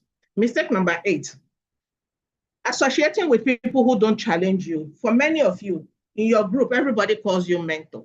That's the only group you belong. In fact, all your groups, your mentor, your daddy, your mommy, everybody calls you ma. You don't belong to any group where you call people ma. You are all your groups. It tells me that you are not challenged. You need to get into groups where you are challenged. You need to get into groups where they have conversations. There's one group I belong to. Oh, Chim, I don't say a word. What do I want to say? The kind of conversations they have, my gross annual as an entrepreneur is what some people are quarreling. The FIRS had the audacity to charge me this amount as payee. Yeah, God. That is what I earn in a year is what someone is paying as tax in a month. Explain what a contribution will I make in that group. All I do is sit down, keep quiet, and listen attentively as my elders are communicating. From time to time, say, "Oh, so Tobore, what do you have to say on this?" I say, "Me, I don't have anything to say on me. What am I saying?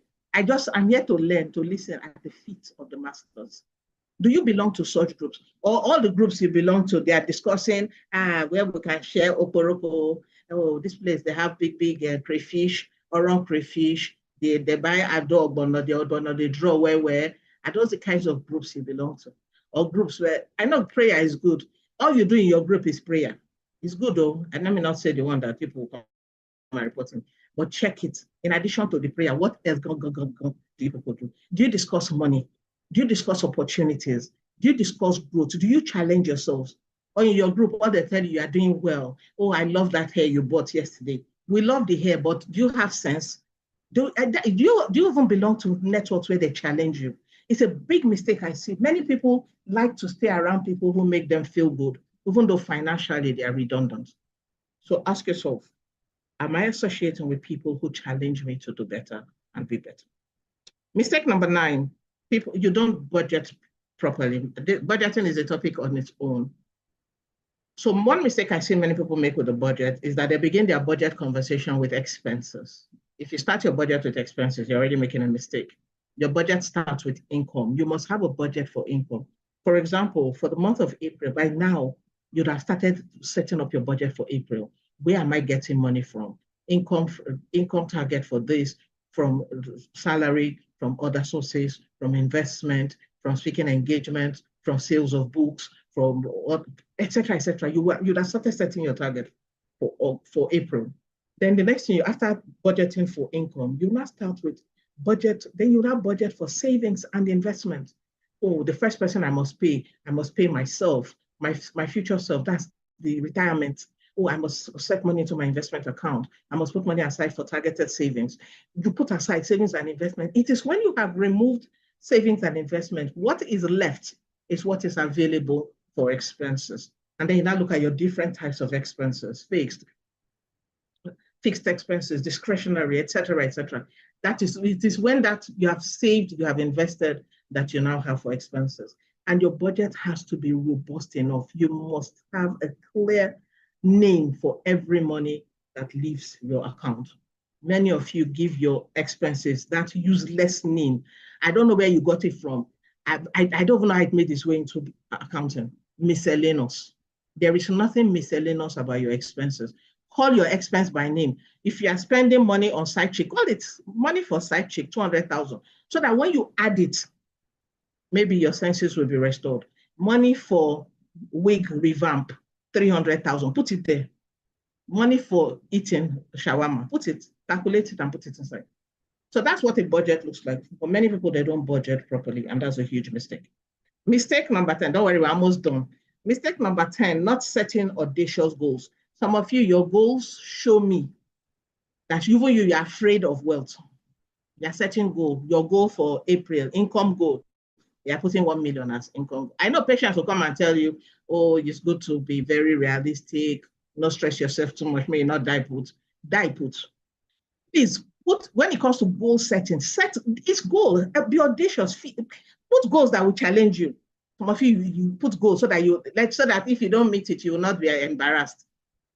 If you even meet a goal of 500,000 a month, be embarrassed. Set an audacious goal that will, it's goal, set it, audacious, and then work hard towards achieving it. You will see that your mind begins to open up. Did I tell you that?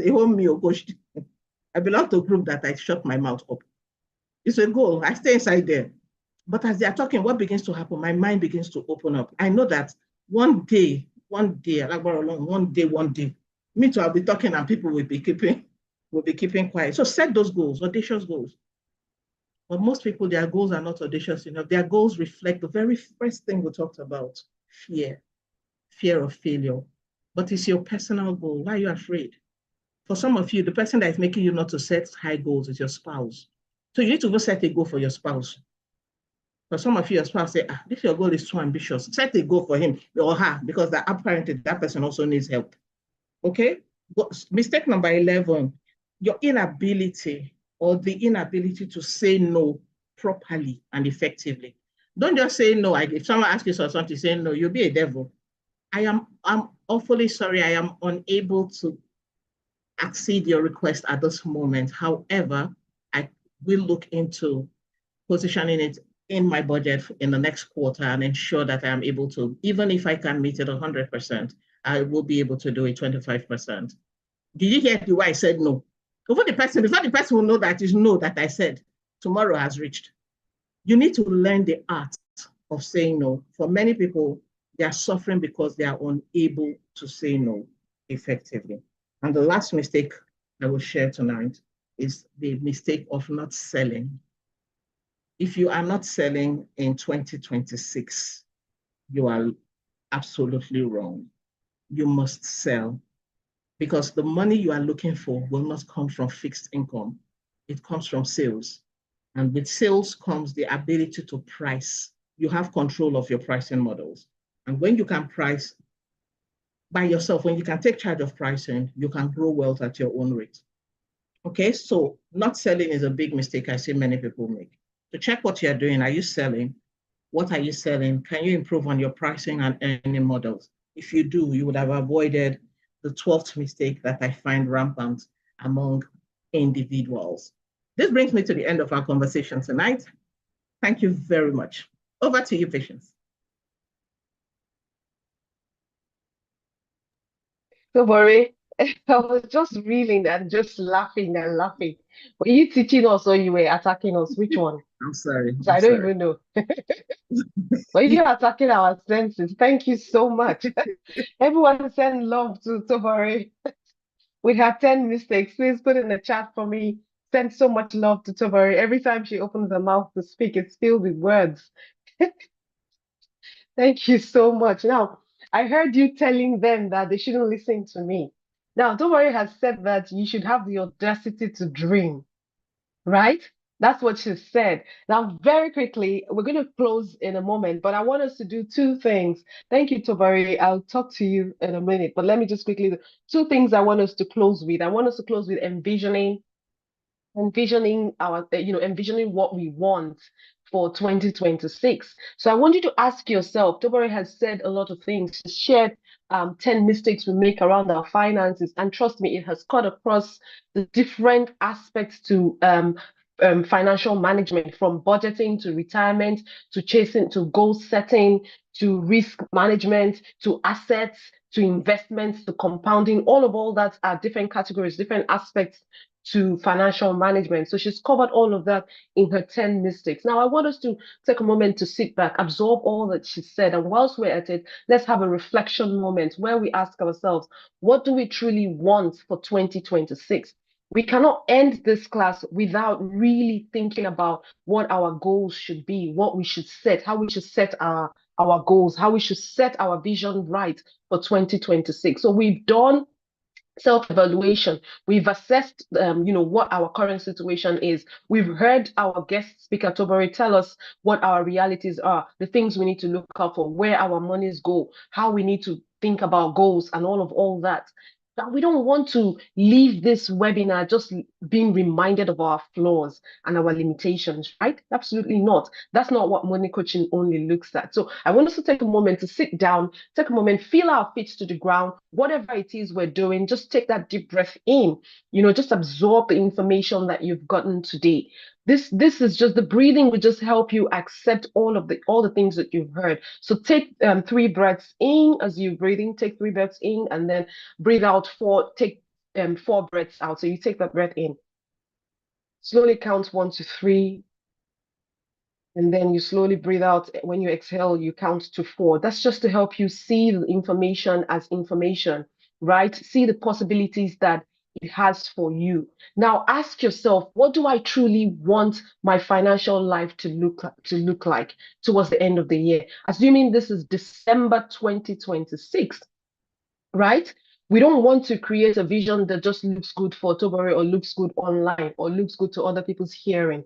This is you. You are the chief financial officer of your own personal economy. I invited her here today so you can hear the practical aspects to your financial management. But your inner world controls your outer world. The intangibles controls the tangibles. So what you think, how you set goals, the dreams you have, the aspirations, the beliefs you hold on to, the emotions, the energy that you bring, all of that comes together to play and decide how you make decisions and how you then take actions and ultimately the outcome, the results that you get.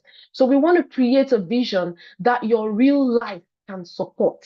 Okay, we live in Nigeria today. It's so volatile, so much uncertainty. She was asking us to state how much we earn daily, weekly, hourly. And then she was asking us some very hard questions that I'm sure we were taking deep breaths to actually answer, right? So we want to think about it. What exactly is how exactly are we earning? How exactly are we making financial decisions? Are we making it from a place of security, from a place of choice, from a place of peace?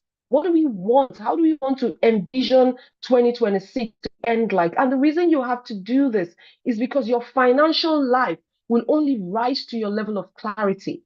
When you don't have a vision, you're going to be living somebody else's ideals. You're going to be living your life based on what somebody else has set for themselves. You're going to settle for what's showing up in other people's lives. That's what will happen. If your vision is not clear to you, if you don't write it down, if you don't state it down, then your decisions will not be intentional. The vision that you set is not something, it's not wishful thinking, it's a strategy. There's a spiritual connotation to you setting the vision, and there's also the tangible physical elements to you setting the vision. So you have to allow yourself visualize it, right? If you're struggling to think about it, then you want to ask yourself, what if my financial life could look or feel peaceful? Tobler said you should have the audacity to dream. Okay, how do I make decisions? How do I allow myself set those goals from a place of intention, from a place of clarity, from a place of understanding my skills? She was saying to you that you are not using your skills. You have skills, you have talent, you have network, you have access. What if you could build wealth from all of that? What would be possible for you? What would financial success look like for you? So you want to ask yourself all of these questions. What would financial success, how would you define financial success? Would you define it from a place of growth? Would you define it from stability? Would it be when you feel secure? Would it be when you are able to pay your school fees? When you are able to go on that vacation? When you are able to save or do a lot more, do diversification, do multiple investments? What kind of life do you want to create? How do you want to spend the remaining 9 months for the year? Now, I'm not even asking you to think across 3 years. I'm saying, okay, this 2026, what do you want money to make possible for you? How do you want to feel? If everything were to go the way that you want, paint that picture. What would your financial life look like? Who do you need to become to live that vision? So when I ask that question, I'm asking in terms of your skills inventory. Do you need to acquire more skills? Do you need to network more? Do you need to connect with more people? What do you need to become? Do you need to release old habits, old limiting habits that don't serve you? What version of yourself do you need to begin to manifest to be able to make those? What do you need to? She was saying something about having hard conversations. What are those conversations? What are those rooms you need to get out of? What are those WhatsApp group you need to get out of? What are those habits you need to release? What are those boundaries you need to set around your financial life for you to be able to actualize the vision that you are about to set? What beliefs do you need to have? Do you need to borrow? Do you need to begin to take? What stories do you need to release about yourself that you're not enough, or that is not possible for you, or that opportunities are bound for you, or that the universe, the things in the universe are limitless for you? How do you make that vision happen for you? Now, let me tell you very quickly what you can do. You set the goals, set it straight. You can start with just setting just 3 financial goals. Make your vision tangible. Set just 3 and start to work yourself. When you set those 3, ask yourself, what are the 3 habits I need to get? What are the 3 habits I need to release? What is the major shift I want to experience? And create a big why around it. When you do that, you then begin to ask yourself, why does this vision mean so much to me? Why is it important that I do this? What do I need to? So all these sorts of things are ways that you can set your vision. You can envision what you want, not just for your financial life, not just for money, but also for other areas of your life. Okay. If you don't do it this way, your vision will look very ambiguous. It will look vague. It will look like something that it will look like something you picked up from the internet, something from somebody else. You won't be able to set a plan of action to actualize it. It will look overwhelming. It will look overwhelming for you. And that's why I'm saying that you need to create that why. You need to write it down. You need to set clear actions. You need to make sure that there's a single focus. You can have 2 to 3, but just focus on that, on just those ones, so that it's not too much for you. It's not too overwhelming for you. And it has to be believable for you to be able to achieve it, right?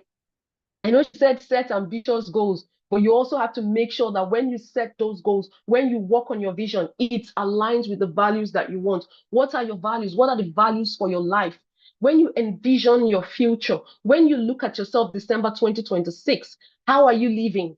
What the things you do, did it create burnout for you? Did you lose yourself? Did you drain so much? Even when you are working, are you able to, are other areas of your life suffering around it? So you want to write that vision statement down with all this incorporated into it. And of course, feel free to stay flexible. Feel free to refine it, review the vision, review it, read it out aloud, ask people, revise it when the economy hits you, revise that goal. So that's where they say, stay flexible, revise the goal, allow yourself say, okay, this isn't working. Now this is what I'm going to do. Okay. So very quickly, I wanted to do that, get that out of you. Then the second thing I wanted us to do, this is a very important exercise I want to leave you with as we bring this webinar to a quick close. I want us to define what prosperity means for us.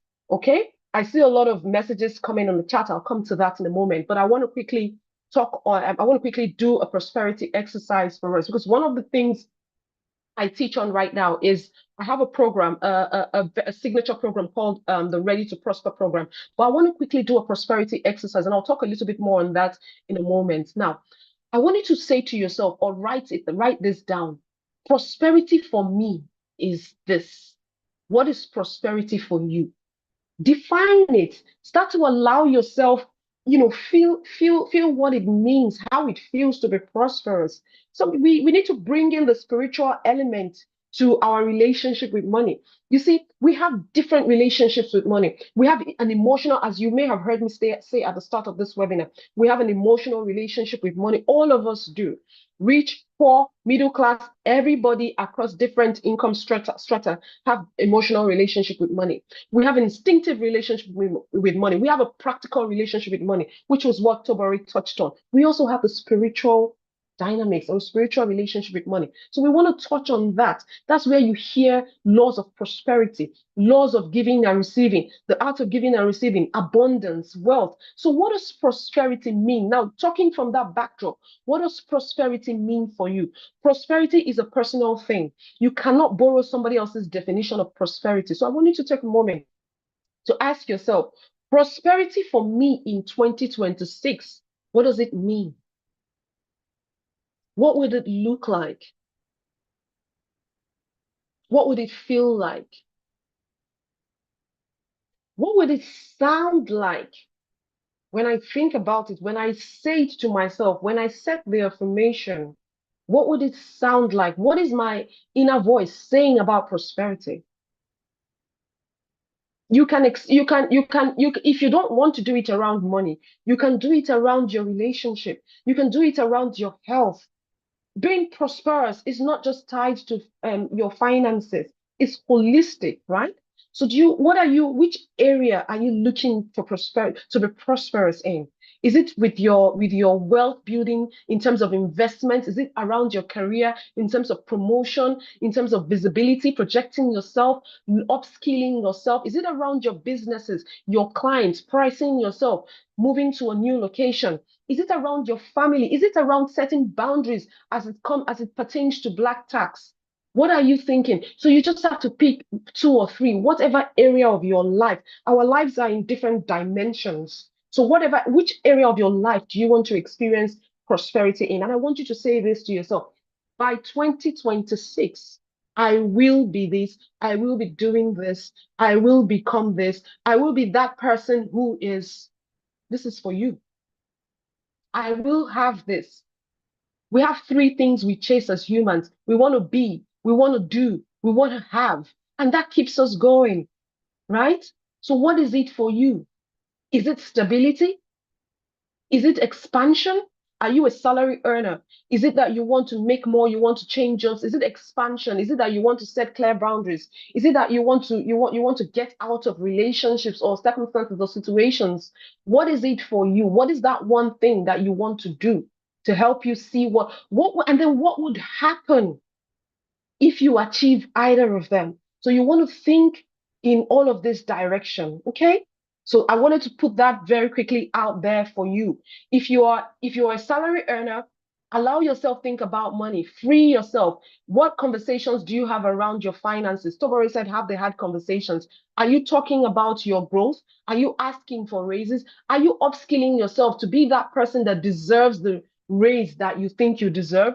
Are you able to move from one place to the other because you have upskilled yourself? What about your businesses? Are you seeking the help and the support that your business needs? Are you raising, if you're an entrepreneur, you're asking yourself, what would expansion look like for me? Would it be if I raise my pricing, if I move to a different location, or if I even allow myself stop that business? Maybe the economy is not favorable now. What is the one thing I can do? What else can I do? Who else can I work with? Do I need to go back into paid employment? Or is it even separating your personal finance from your business finance?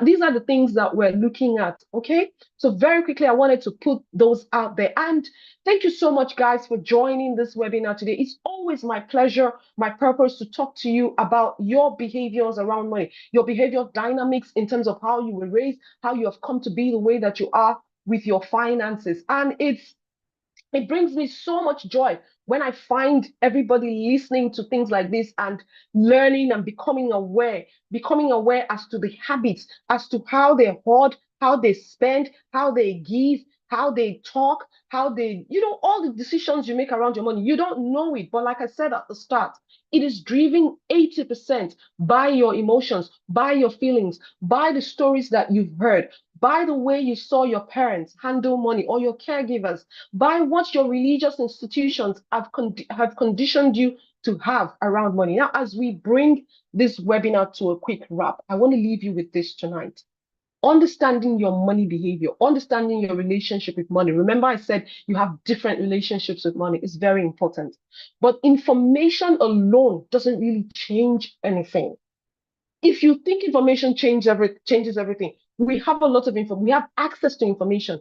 Google is your best friend. Now, AI has even taken over. There's a lot, you can get information. Everything I'm saying, you can get it on AI. AI can do, but it wouldn't help you take action. You have to take action by yourself. So real change would only happen for you when you begin to look at your relationship with money differently and start making intentional decisions that causes you to take actions. And that is exactly why I'm putting out there my signature program called the Ready to Prosper program. Now, this program was launched last year. We've had the first cohort. Okay, it's designed to help you go deeper.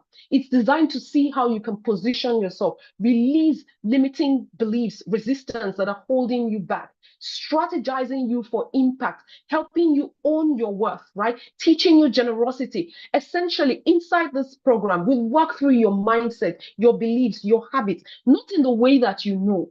I have participants that have shared their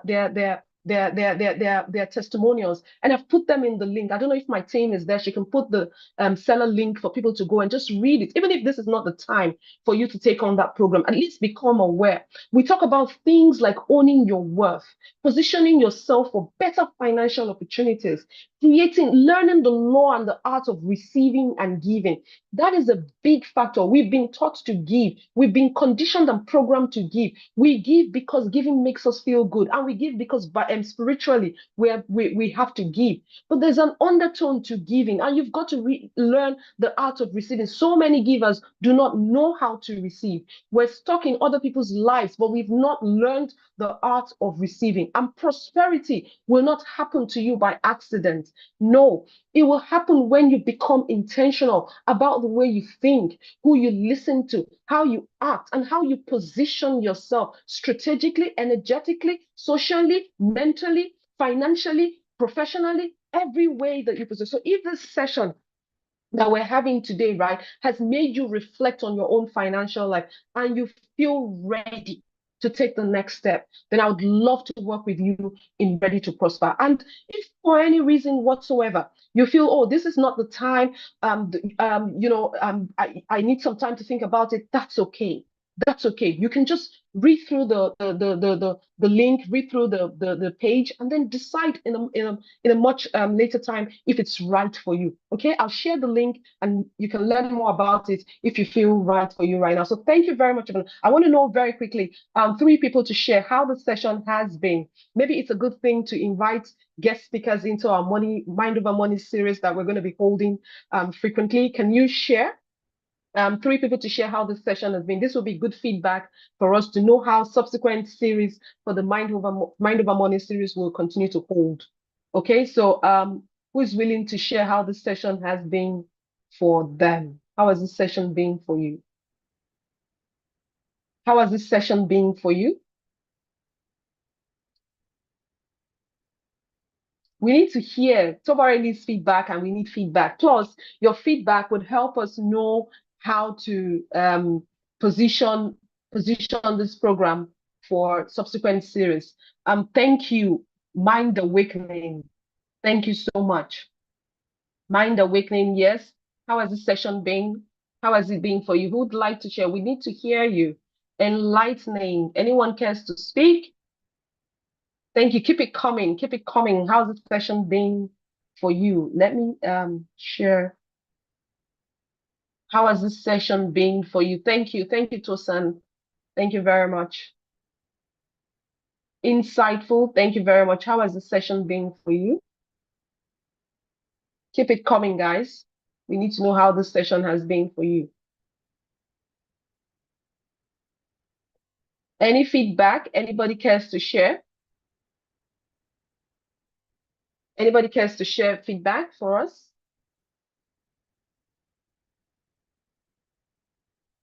Feedbacks for us. Thank you so much. Keep it coming. How has this session been for you? Tobari, thank you so much for your time.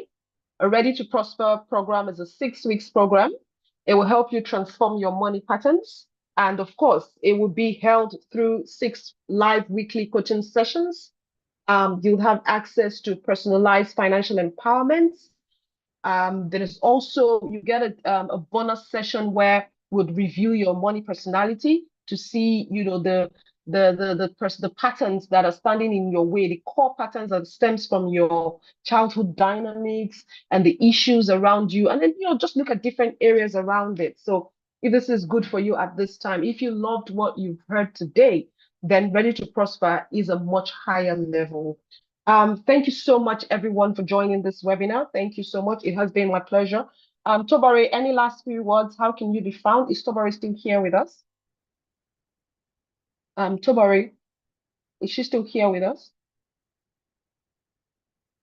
Or she's dropped off?